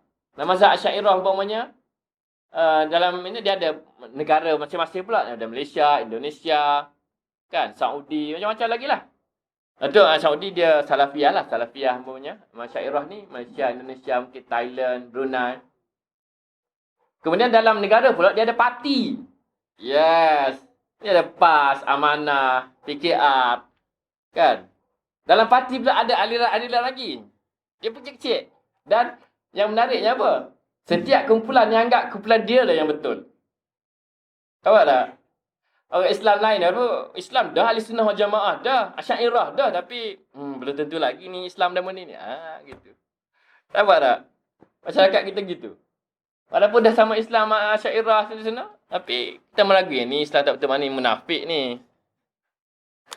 So, dengan senangnya kita boleh cakap benda-benda gitu dalam masyarakat kita. Biasa Islam nama Nabi tu yang luas tu, semakin sempit. Kumpulan dia, grup dia ni aja pula. Itu tak campur NGO pula lagi. NGO ni pula, NGO ni lagi.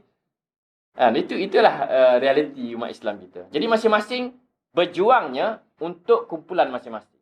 NGO akan kumpulan untuk NGO. Orang ni pula negara, orang ni pula mazhab. Masing-masing berjuang untuk mengukuhkan kumpulan-kumpulan masing-masing.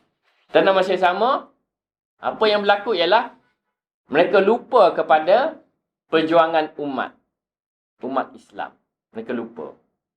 Umat yang ketika mana zaman Nabi dulu berjuang untuk umat Islam tu, tak ada dalam kamus perbincangan umat Islam semasa.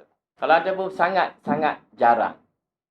Apa yang saya maksudkan di sini ialah, apa yang berlaku ialah kita tak ada platform untuk kesatuan tadi tu ialah, kita umpamanya contoh kita di Malaysia lah, kita kata, kita ahli sunnah Asy'ariyah.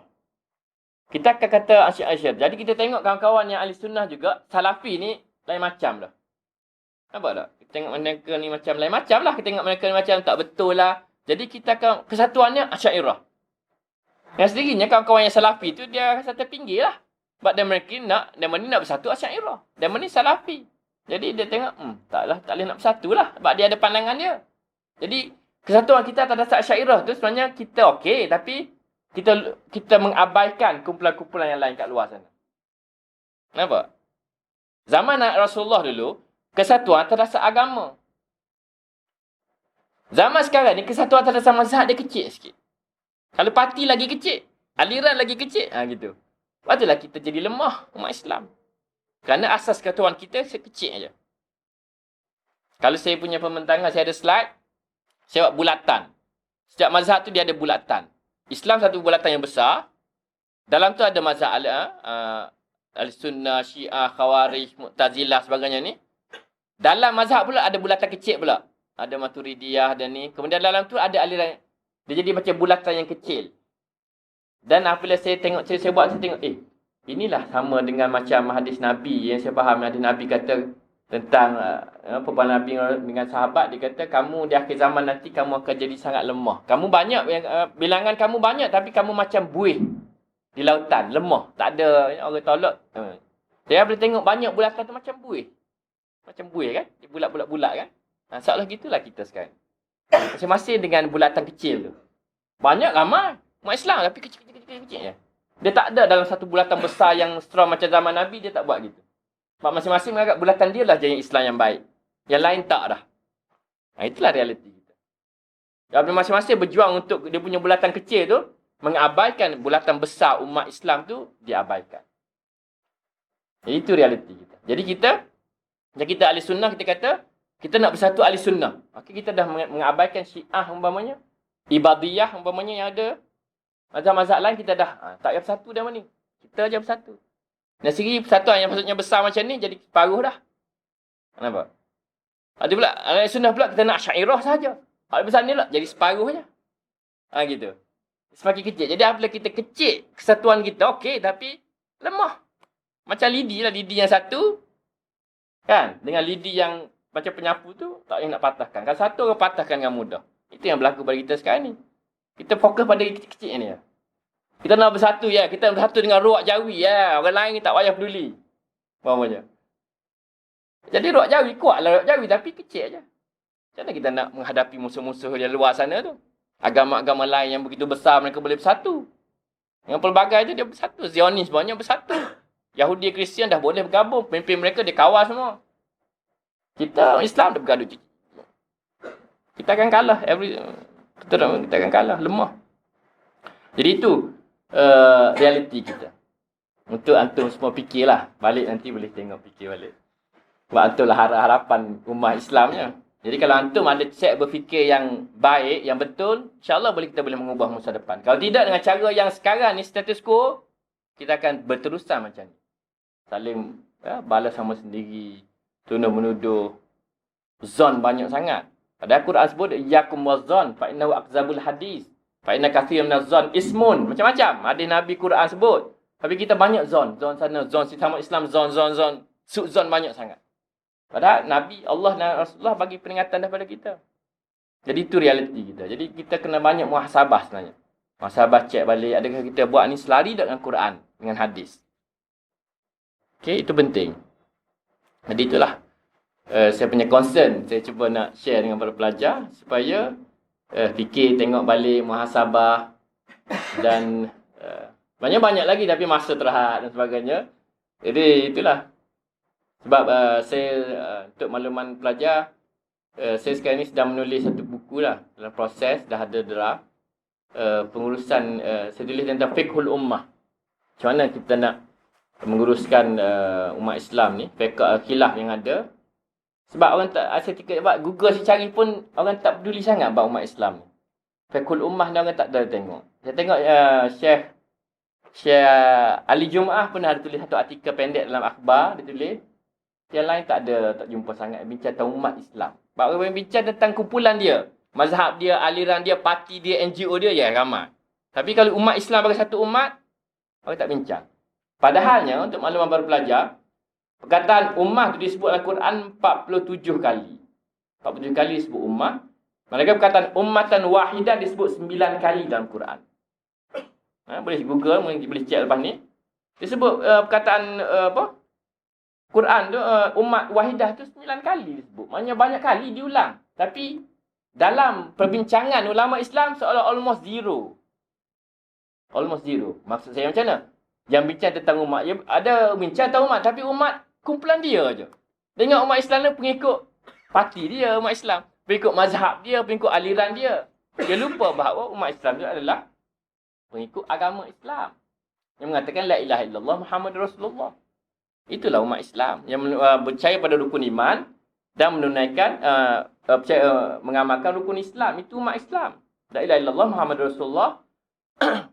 Rukun iman settle, rukun Islam settle, itu Islam lah tu. Okey, tapi kita apabila kita tahu umat Islam, kumpulan kita, grup kita, mazhab kita, aliran kita bataskan dia. Padahal itu baru. Itu baru. Sebab mazhab ni benda baru. Dulu tak ada mazhab zaman Rasulullah. Dan bila saya kata tak ada mazhab, bukanlah saya kata kembali kepada la mazhab macam salafi, bukan gitu. Maksudnya kita dari sudut realitinya gitu. Realitinya zaman Nabi tak ada mazhab. Mazhab ni baru.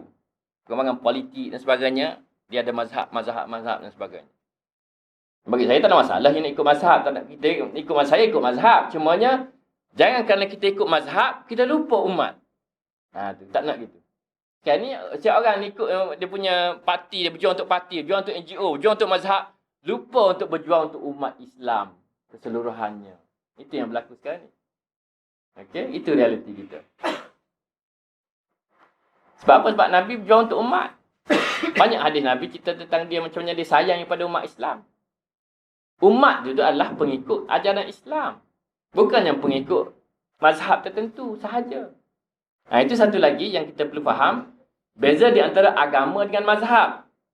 Okey? Agama adalah agama daripada Allah. Daripada wahyu. Yang diturunkan oleh Allah bagi pada Rasulullah dan sebagainya. Mazhab pula adalah ijtihad ulama. Kefahaman ulama berdasarkan kepada nas yang dia baca. Itu mazhab. Agama dia ada usul akidah, rukun iman itulah usul agama. Setiap mazhab dia ada usulul mazhab.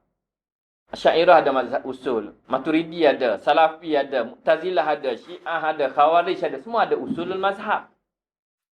Okey? Usulul mazhab adalah berbeza dengan usuluddin.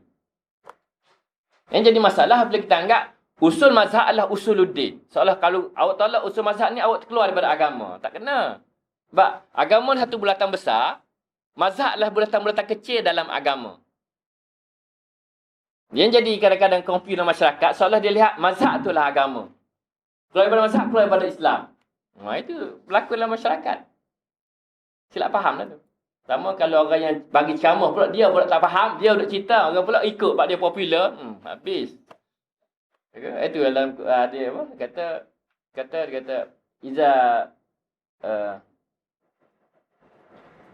Iza sakatal jahilun makhtalafan nas.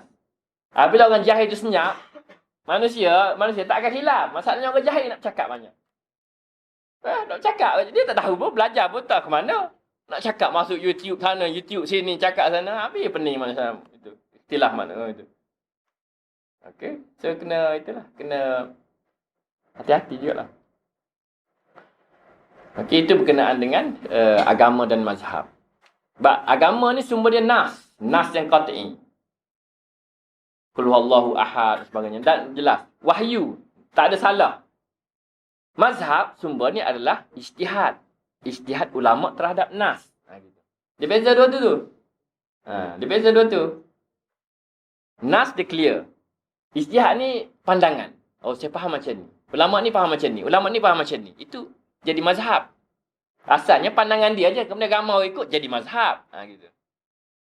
Okey. Jadi mazhab dengan agama berdua benda yang berbeza. Mazhab dalam agama, yes. Keluar mazhab tak mestinya keluar agama. Itu kena clear. Kalau kita silap situ, kita mungkin kita silap menilai lagi. Okey. Jadi itu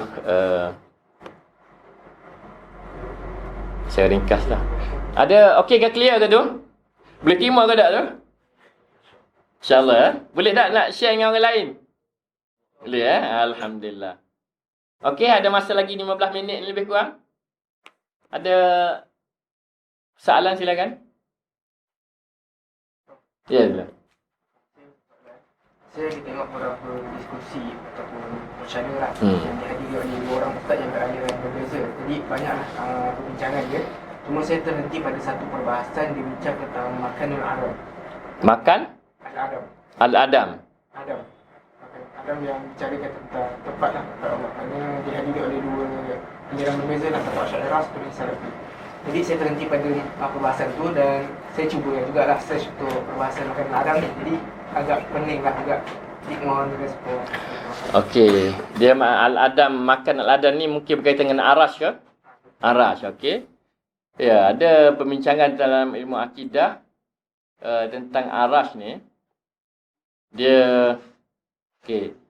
Dia ialah pembincangan tu dibawa Syekh Ibn Taimiyah antara yang bincang benda ni. Dan disebabkan dia isu dia dari sudut istiwa, dia berkait dengan istiwa. Ayat Quran mengatakan innallaha 'alal 'arsy istawa tu, itu ayat mutasyabihat. Kalau kita belajarkan yang tak berjelas, tak sama, tak berclear. Sebab kalau Quran ni ada muhkamat, mutasyabihat. Kalau muhkamat jelas, kita dengar tu kita faham benda tu. Kalau mutasyabihat ni macam macam mana ni? Tak jelas. Contohnya kalau muhkamat kul huwallahu ahad. Kan katakan Allah itu esa. Kita dengar tu okey, clear kan? Faham terus, tak ada rasa tak clear. Allah itu esa, okey, clear. Kalau ayat lain datang innallaha 'alal 'arsy istawa. Allah istawa. Macam mana ni Allah kalau ikut istawa makna biasa bersemayam. Tapi dia sama ada makna juga menguasai. Yang mana satu itu mutasyabihah, yang tak clear. Okey, jadi itu kategori lah sama macam yadun dan sebagainya. Jadi dalam kategori ini isu istiwa 'alal 'arsy tu menjadi perdebatan dan pandangan Salafi kita lihat mereka kata istiwa itu adalah istiwa lah tapi kaifiyah majhul. Kan? Maklum, istiwa maklum, kaifiyah majhul. Alah, dia punya tu. Jadi Allah tu istiwa sebab Quran kata istiwa. Dan Syairah pula kata itu adalah istilah. Sebab dalam bahasa Arab istiwa sama istilah. Istilah maksudnya menguasai. Dalam syair-syair di kemukaan Hujah mengatakan penggunaan istiwa itu istawa yastawil bishr 'alal iraq disebut dalam itu, maksudnya istiwa itu menguasai, maksudnya Allah yastawi 'alal 'arsy menguasai semua arah, semuanya dia menguasai semua alam lah. Jadi itu perbincangan. Dan macam seolah panggil Salafi kata Allah tu duduk di atas arash. Sebab Quran kata gitu. Walaupun ayat tu ayat mutasyabihat. Syekh dah kata kita kena refer muhkamat laisa kamitsli syai'. Itulah perbincangan panjang saya ringkaskan.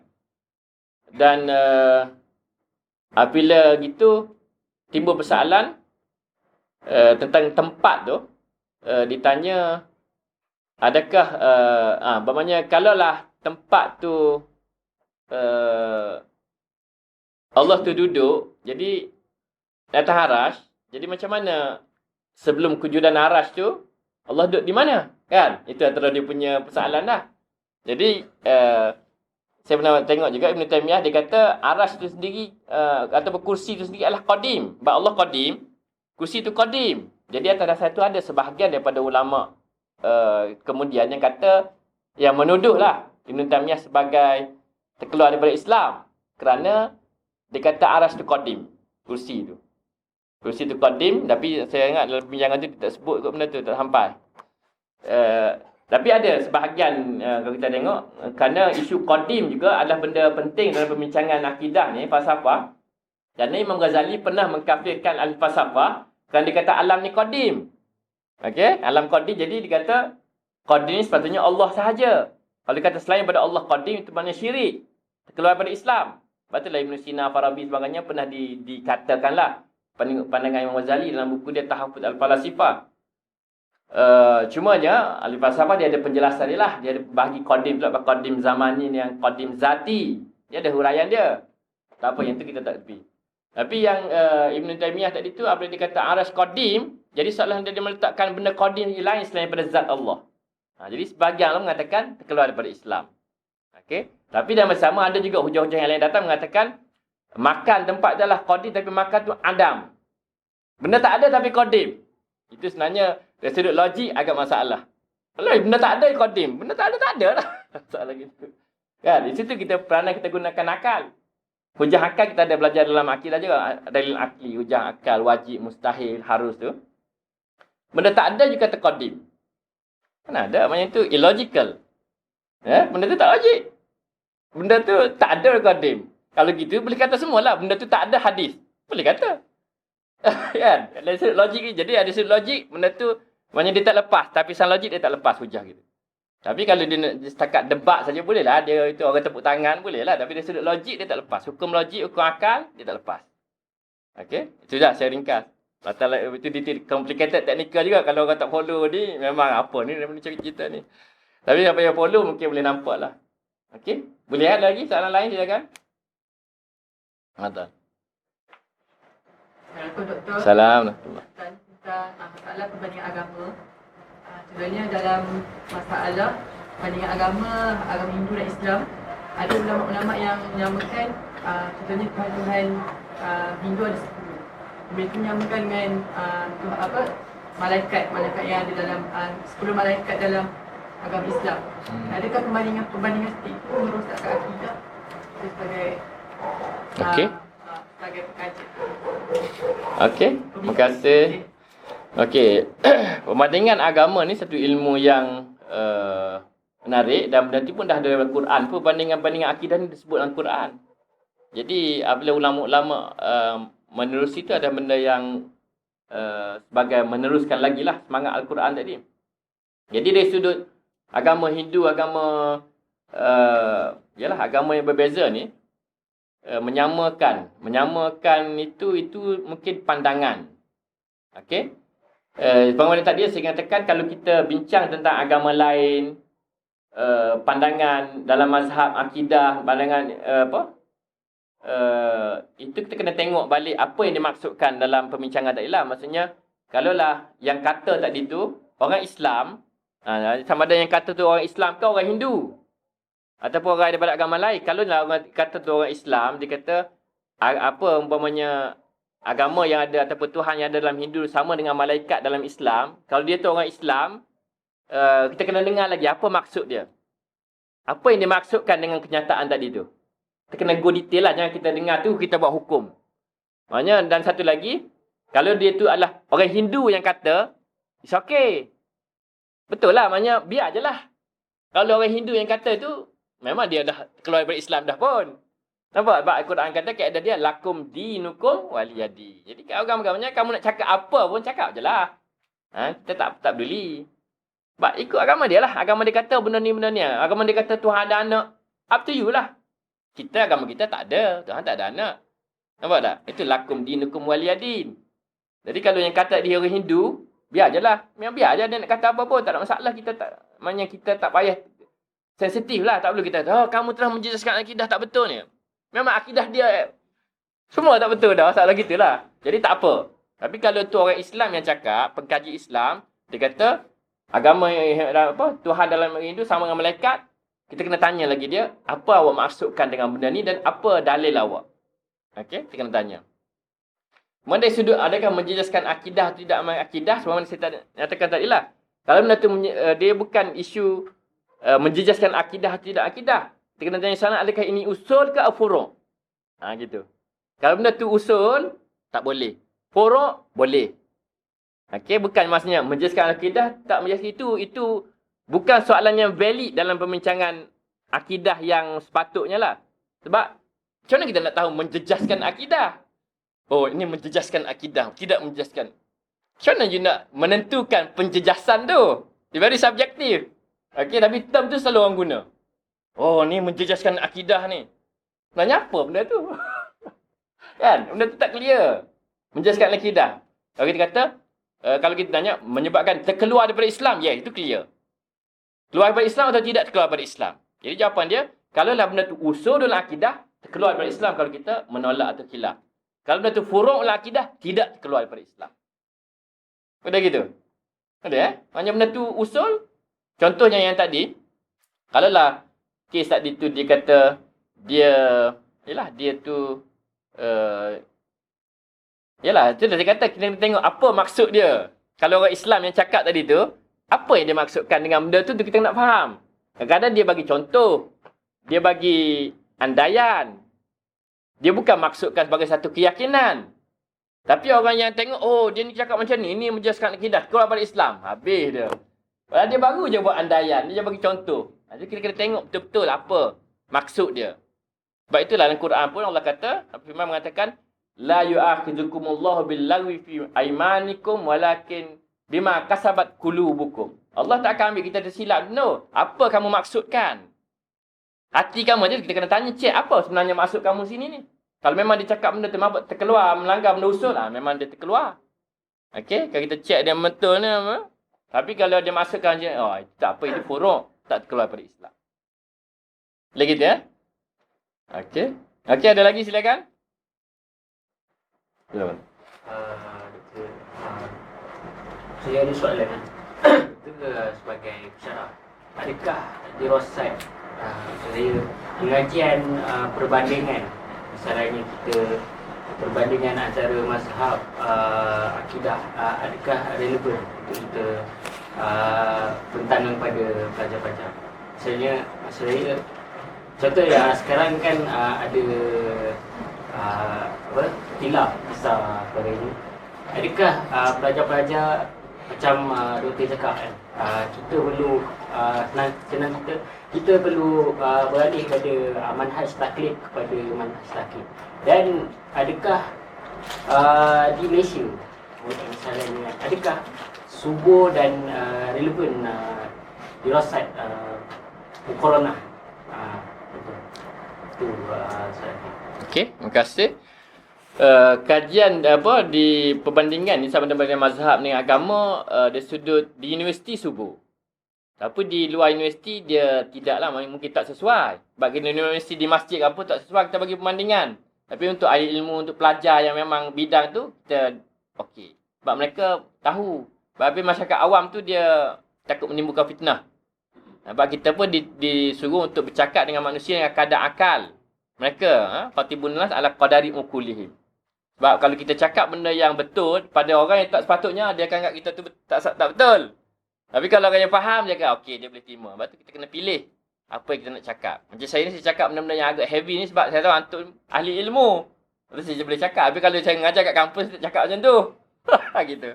Okey, supaya kita boleh bezakan. Jadi dari sudut perbandingan agama berbandingan mazhab ni, itu satu benda yang boleh kata satu keperluan. Kenapa? Kerana kenapa saya kata satu keperluan? Kerana perintah Allah. Allah kata li ta'arafu. Dia jadikan banyak agama, mazhab, aliran sebagainya li ta'arafu, untuk kamu saling mengenali. Kenal agama Kristian, kenal agama Buddha, agama Hindu, kenal. Tuhan suruh kita. Ta'arafu. Kemudian yang paling menentukan apa? Inna akramakum indallah atqakum. Paling bertakwa. Itu key dia. Okey, jadi apabila kita bertakwa, maksudnya apa? Maksudnya kita conscious, kita berhati-hati dengan tindakan kita, polisi kita, cara berfikir kita. Perhatian macam mana? Berhati-hati dengan mengikuti panduan yang ada dalam Al-Quran, hadis. Yang kita sendiri sebagai contoh apa? Contoh, kalau kita lihat sekarang ni di Malaysia, kita banyak sangat mesej-mesej yang resis. Kata ni orang Cina macam ni, orang India macam ni, macam ni, macam ni. Banyak sangat. Okey? Mereka berbeza. Tapi yang paling bertakwa, yang paling bagus, paling bertakwa. Jadi, apa sepatutnya kita kena buat?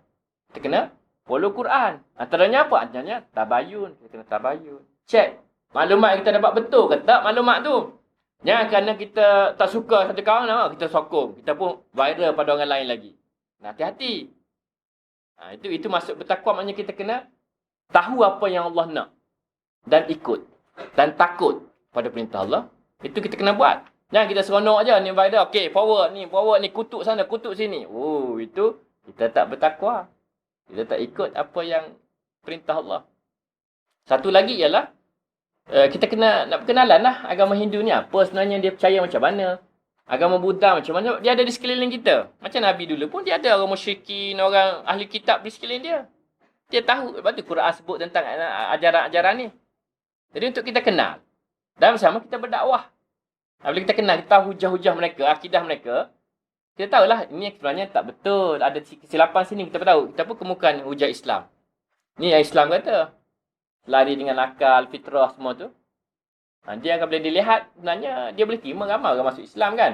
Kerana dia melihat kebenaran tu. Okey, sebab itulah kita kena ada ilmu perbandingan agama. Perbandingan mazhab pun kita kena ada. Kerana dengan perbandingan mazhab kita memahami kawan kita sama Islam ni. Dia Islam juga, tapi kita tengok dia macam tak Islam, tak cukup Islam. Kerana dia bukan mazhab kita. Tapi kita tengok Tengok-tengok akidah dia. Akidah dia ni lebih kurang kita je ni. Tak beza sangat. Okey. Tak ada masalah. Yang jadi masalah kita tak tengok pun akidah dia. Kita hentam daripada awal lagi. Kata tak betul. Kita tak kaji pun dia. Itu yang jadi masalah kadang-kadang. Kita menghukum secara tidak adil. Itu juga kita kena hati-hati. Supaya kita tidak dimurkai oleh Allah SWT. Kerana Allah dah sebut dalam Quran. Wala tarkanu ilal ladina zalamu fatamassakumun nar. Jangan kamu cenderung pada orang zalim, kamu akan disentuh api neraka. Cenderung pada orang zalim. Kalau kita sendiri zalim, masya-Allah, tahu nak buat lah. Confirm lah kot. Kan? Maksudnya zalim macam mana? Kena hati-hati macam mana? Dari sudut media sosial umpamanya. Kalau kita menerima berita sama ada Facebook ke WhatsApp apa lagi, mengatakan kumpulan dia ni macam ni, dituduh macam ni. Seringkali kita menerima tu sebab yang forward tu kawan kita. Dia ni tuduh ni, kita tak pada, ini adalah tuduhan pendakwa raya. Peguam bela, kita tak dengar lagi orang yang dituduh tu membela diri, kita tak dengar. Terus kita buat hukuman. Rasa tak? One sided, kita buat hukuman, dia ni salah, dia ni tak betul, dia ni macam-macam. Dengan satu pihak hujah. Peguam bela kita tak dengar, kita buat hukuman. Zalim ke adil gitu tu? Zalim. Tuhan kata apa tentang kezaliman? Bahaya. Jadi kena hati-hati. Jangan mudah kita nak forward benda yang kita terima. Cek balik. Betul tak orang kata macam ni? Tanya orang sana. Betul tak kamu cakap macam ni? Apa kamu nak kata? Dia jawab, dan kita buat hukuman. Buat judgement. Kalau dia tak jawab, maknanya kita dengar sebelah pihak. Macam mahkamah di Malaysia, umpamanya kan. Kita ada macam-macam kes. Mantan PM, mantan TPM, macam-macam. Dia dengar pendakwa raya, dengar peguam bela, barulah adil. Kalau dengar pendakwa bela saja, pendakwa saja, peguam tak dengar, pembela tak dengar, tak adil hukuman tu. Sama aja. Okey, begitu juga kita setiap hari kita kena buat keputusan. Jadi kita kena berlaku adil. Ada soalan lagi ya? Okey, terima kasih. Boleh gitu ya? Tapi keperluan tu perlu. Dan niat jadi kerana kita ikut perintah Allah, lita'aruf. Sebab kita nak belajar tentang orang lain dan sebagainya. Perkenalan. Okey? Wow. Lupa nak buat spek mata. Saya sebenarnya rabun dekat. Tapi okeylah, saya boleh kot insyaAllah. Okey, soalannya. Bolehkah mentafsir Al-Quran dari sudut sains? Apa hukum? Apa tindakan yang perlu dibuat bagi golongan liberal atau modernis? Kesatuan yang bagaimana? Nasihat untuk kami di Azhar. Okay?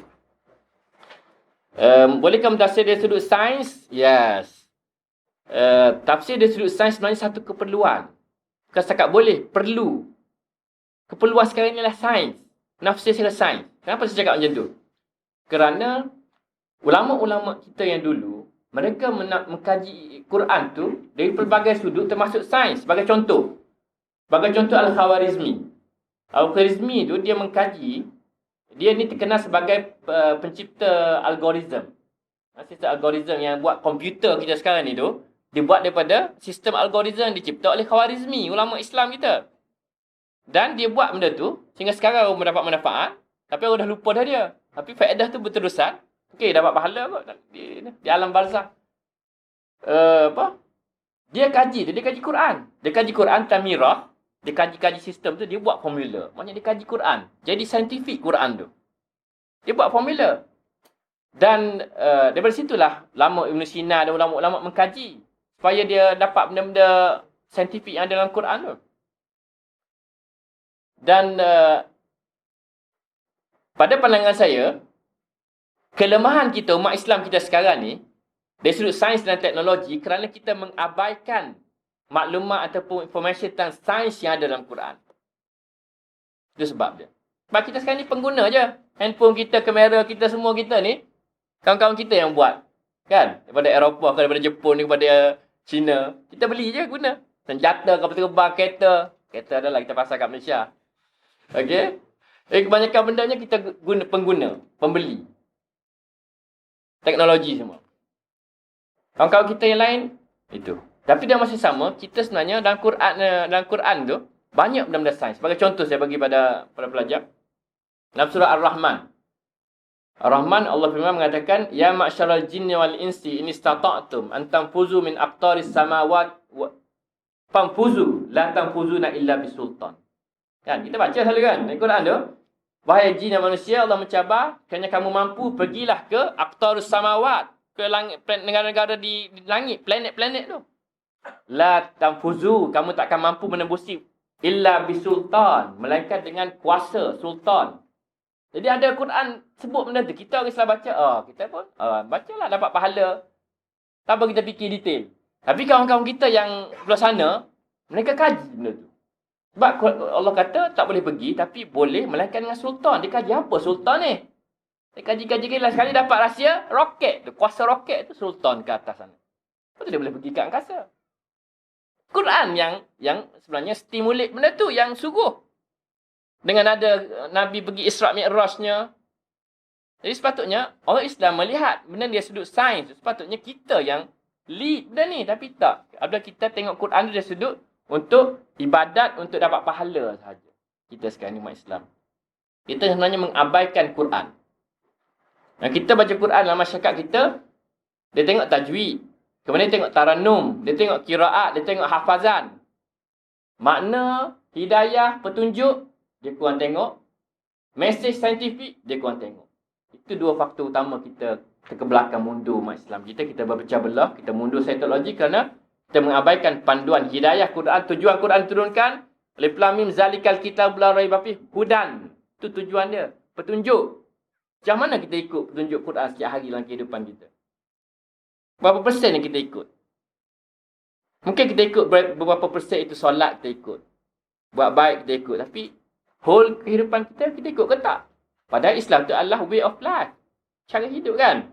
Way of life. Macam mana? Panduan Quran tu lah. Cara ni Quran ada hadis ada, itulah sepatutnya kita ikut. Tapi kita ikut very limited. Solat kita ikut. Zakat, puasa tu sahaja. Yang lain banyak lagi kita tak ikut. Aspek saintifik kita abaikan. Okey, jadi sana boleh tidak? Boleh dan perlu. Saya nak kata wajib, tak tahulah. Tapi kalau kita nak, bagi saya banyak dalam dalam Al-Quran ni benda-benda sains. Bukan maksudnya Quran itu sebagai buku sains, bukan. Tapi buku yang akan mendorong kita untuk mengkaji lagi. Sebagai contoh firman Allah dalam Quran mengatakan afala yanzuruna ilal ibili kaifa khuliqat. Contoh kan? Adakah kamu lihat kepada unta macam mana dijadikan? Jadi, apabila perintah Allah suruh kaji tentang unta tu, dia bukan suruh kita tengok saja. So, nazar ni dia teliti. Kena teliti, kita kena kaji. Kaji macam mana unta proses dia punya pembiakan, darah, daging, dia semua kena kaji. Itu sepatutnya. Tapi kita setakat baca, habis gitu ya. Kita tak nampak kaitan dengan sains yang ada. Itu kerugian kita. Okay, so harapannya itu. Kita teruskan lagi. Seterusnya, golongan liberal, new modernist. Okey. Saya kalau di Malaysia, selalu dengar sekarang ni, kalau penceramah-penceramah selalu cakap liberal, teruk liberal ni dan sebagainya. Sebenarnya liberal ni orang yang tak faham je. Jangan kita anggap dia sebagai ancaman yang, kita anggap mereka tu adalah orang yang tak faham Islam. Tujuan kita, ajar mereka yang betul. Itu je sebenarnya. Tak nampak macam Islam liberal ni, macam liberal teruk sangat. Ada istilah lain tak? Itu sebenarnya bagi saya lah. Kalau dia silap faham, kita jelaskan je lah Islam yang betul kat dia. Dia bukannya macam ancaman, merosakkan, memusnahkan Islam. Itu sebenarnya benda yang ditambah-tambah banyak. Kita anggap orang Islam liberal, kalau dia kata dia tak faham, dia silap faham. Jadi tugas kita, membetulkan kefahaman mereka. Kita kena tengok mereka tu sebagai madu'u, bukan musuh. Salah macam kita tengok orang balance sikit, musuh ni, ancaman ni. Come on lah, Rasulullah tak buat gitu pada madu'u dia. Dia selalu kasihan, tengok. Kasihan, kita kena kasihan kepada mereka. Bukan anggap mereka sebagai musuh kita. Itu sepatutnya lah. Pada itu. Okey. Nasihatnya, kalau boleh, itulah antum sekalian di sini supaya kuasai ilmu masing-masing. Bidang masing-masing, sama ada akidah ke usuluddin ke syariah ke bahasa ke dirasat, ulum ke semua sekali ataupun perubatan, pergigian, farmasi, kuasai bidang anda. Supaya anda, kalau orang tanya, insya-Allah anda boleh jawab. Dan salah satu cara nak kuasai ialah Sama kita mengulang kaji, kalau boleh, lepas exam, sekarang ni atau lepas exam kan? Kalau boleh lepas exam nanti, sekarang ni, rehat-rehat, buka balik nota baru ni tu. Dah pening dah kan dah? Okey, bagi pening seminggu, 2 minggu, okey. Seminggu cukup lah. Buka balik nota supaya kita boleh baca balik, refresh balik dan transfer ilmu tu ke dalam minda kita dan dada kita. Sebab sebelum ni kita belajar untuk exam. Kan? Ini kita belajar ni bukan untuk exam dah. Kita belajar untuk ilmu, untuk amal. InsyaAllah ilmu tak akan kekal dengan kita. Sebab kita belajar untuk exam, habis exam lupa dah. Saya ambil masa cuti nanti, refresh tu. Refresh punya lock.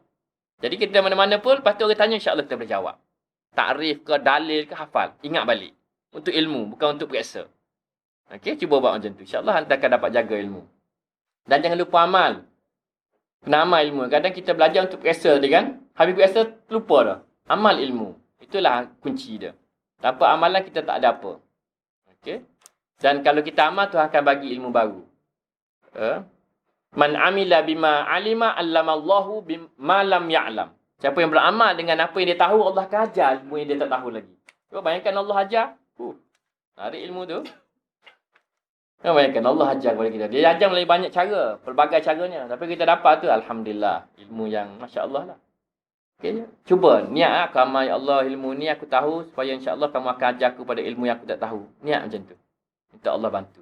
Tapi tak azamnya nak tahu nak. Al-Quran yang baru kita baca kan? Aku nak amal je Quran ni, insya-Allah. Tak azam gitu. Hadis Nabi nak amal, tak azam macam tu. Jadi kita cubalah dalam kehidupan kita. Dan seterusnya sudut tazkiyah. Tazkiyah nafs kena sentiasa jaga. Maksudnya kita belajar kadang dia banyak cabaran juga. Tazkiyah ni maksudnya kita kena check diri kita.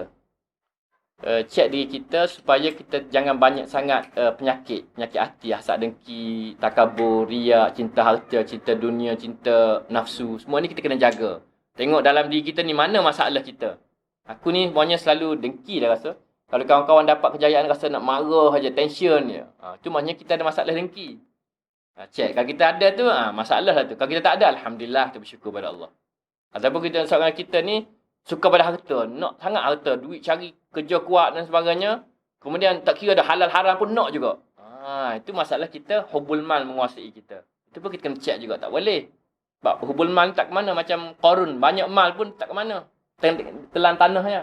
Jadi kena hati-hati, jaga yang halal saja kita ambil, haram kita tak nak ambil. Samalah cinta pangkat ke, cinta kemasyhuran ke kita ni, kena check. Kalau kita jaga yang tu, kita jaga, kita kena rawat, melalui kita belajar tasawuf dan sebagainya, kita merawat benda tu.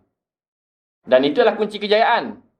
Qad aflahal mu'minun, qad aflaha man zakkaha, qad khaba man dassaha.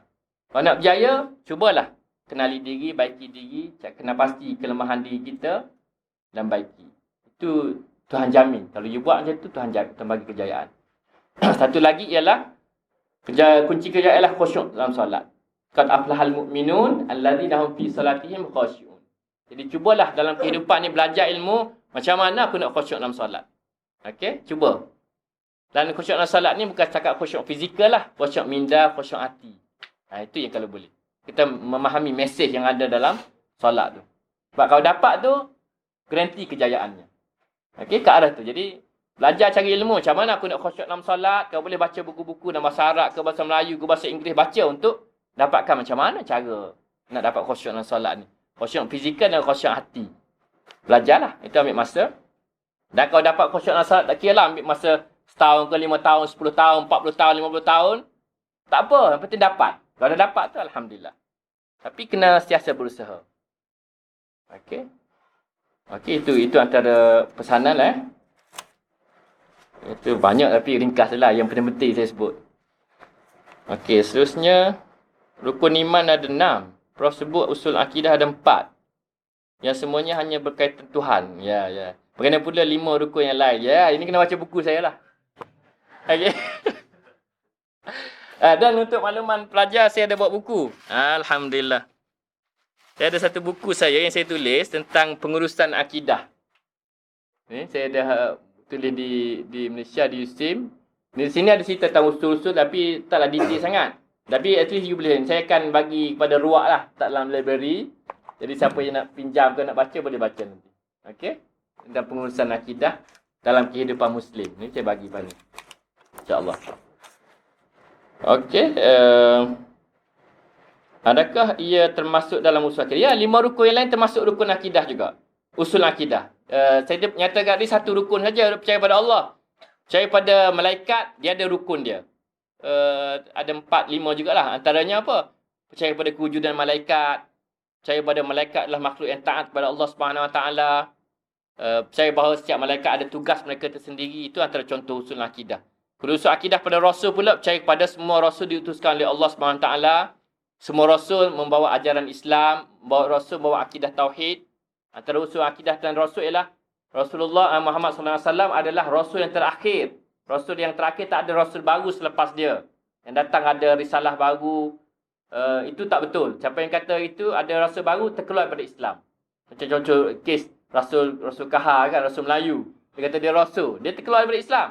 Tapi dengan cerita lepas tu dia bertaubat. Dia masuk Islam balik, mengucap dengan syahadat. InsyaAllah lah, harapannya Tuhan terima. Amalah semua usul akidah dia ada semua. Tapi tak sempat saya nak detail kat sini lah. Masa terhad nanti insyaAllah ada kesempatan lain. Okey, seterusnya.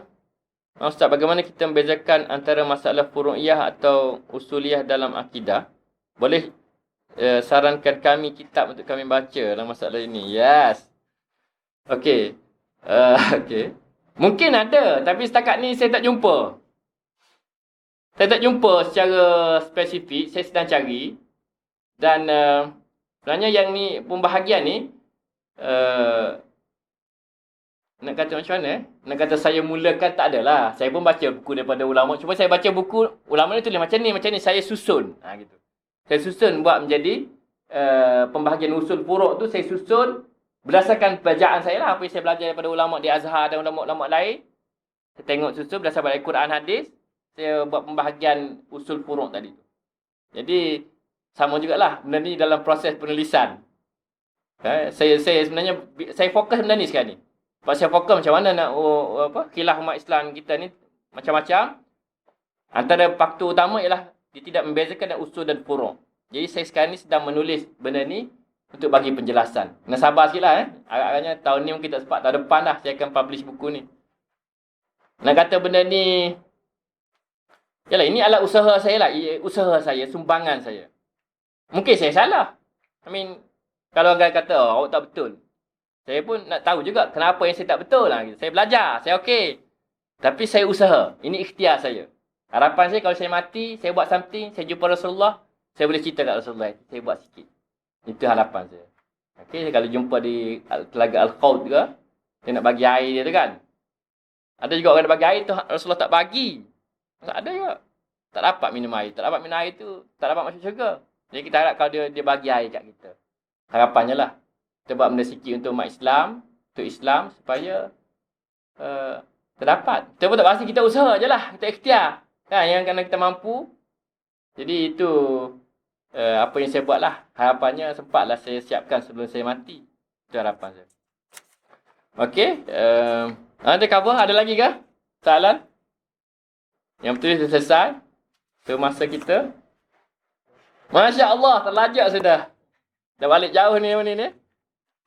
Okey, itulah share ringkas perkongsian yang saya boleh bagi. Dan mohon maaf lah sekiranya terdapat kesilapan daripada saya. Kasar bahasa dan sebagainya, kesilapan itu kelemahan diri saya lah. Yang saya insyaAllah saya mohon ampun daripada Allah SWT. Dan juga daripada para pelajar sekalian. Dan terima kasihlah kepada yang datang, yang sudi mendengar. Ramai juga, penuh juga ni. Alhamdulillah lah. Dan banyak harapannya pembentangan saya tu boleh memberi jawapan lah kepada persoalan-persoalan antum yang ada sebelum ni. Mungkin antum boleh setuju, ada yang tak boleh setuju. Itu tak apa, tak ada masalah. Itu okey, saya dari sudut perbincangan ilmu kita terbuka, tak ada masalah. Dan kita kalau boleh cuba tadilah dalam kita menuntut ilmu tu, siasa doa. Selalu doa dengan Allah. Doa minta kalau lepas solat ke, doa Allahumma arinal haqqa haqqan warzuqna tiba'ah wa arinal batila batilan warzuqna ijtinabah. Itu selalu kalau boleh setiap kali semaya ke doa macam tu. Kerana kita minta supaya Allah Ta'ala tunjukkan kita kebenaran itu sebagai kebenaran. Dan supaya kita boleh ikut. Dan juga kebatilan itu sebagai kebatilan supaya kita boleh jauhi. Kerana nanti kita nampak kebatilan sebagai kebenaran. Kebenaran sebagai kebatilan. Masalah kita nanti. Okey? So minta betul-betul dengan Allah. Terutamanya bila? Terutamanya masa solat. Apabila you solat, apabila you baca Al-Fatihah, kata iyyaka na'budu, ihdinas siratal mustaqim tu, minta betul-betul daripada Allah. Minta daripada hati, ya Allah tunjuk aku jalan yang lurus tadi. Sebab kita banyak khilaf kan? Kita nak daripada Allah, minta masa solat tu. Itu penting khusyuk dalam solat tadi. Bila kita khusyuk dalam solat, kita menghayati apa yang kita baca, fahami, hayati, insya-Allah kita akan dapat. Tuhan akan bagi. Kerana nak tunjuk benda-benda yang khilaf banyak ni, Tuhan punya kuasa. Wallahu yahdi man yasha ila siratal mustaqim. Okey, Allah yang tunjuk. Dan apabila Allah tunjuk ni, dia nak tengok kita. Sungguh tak kita? Apa dia kata? Walladzina jahadu fina lanahdiyannahum subulana. Orang yang bersungguh nak cari, kami akan tunjuk. Kalau tak bersungguh, minta maaf. Salah gitu. Okey? Kita kena bersungguh. Cari doa kepada Allah, minta tunjuk kebenaran, tunjuk ilmu, minta daripada Allah. Solat tu penting. Key di solat. Dan nak mengukuhkan akidah kita semua dalam solat. Kerana dalam solat tu sangat banyak dengan unsur-unsur akidahnya. Jadi fahami, hayati unsur-unsur akidah dalam solat, insya-Allah kita akan dapat banyak mesej-mesej daripada Allah Subhanahu Wa Taala. Cubalah insya-Allah. Okey, saya rasa itu saja daripada saya. Naktafi bihadzal qadar.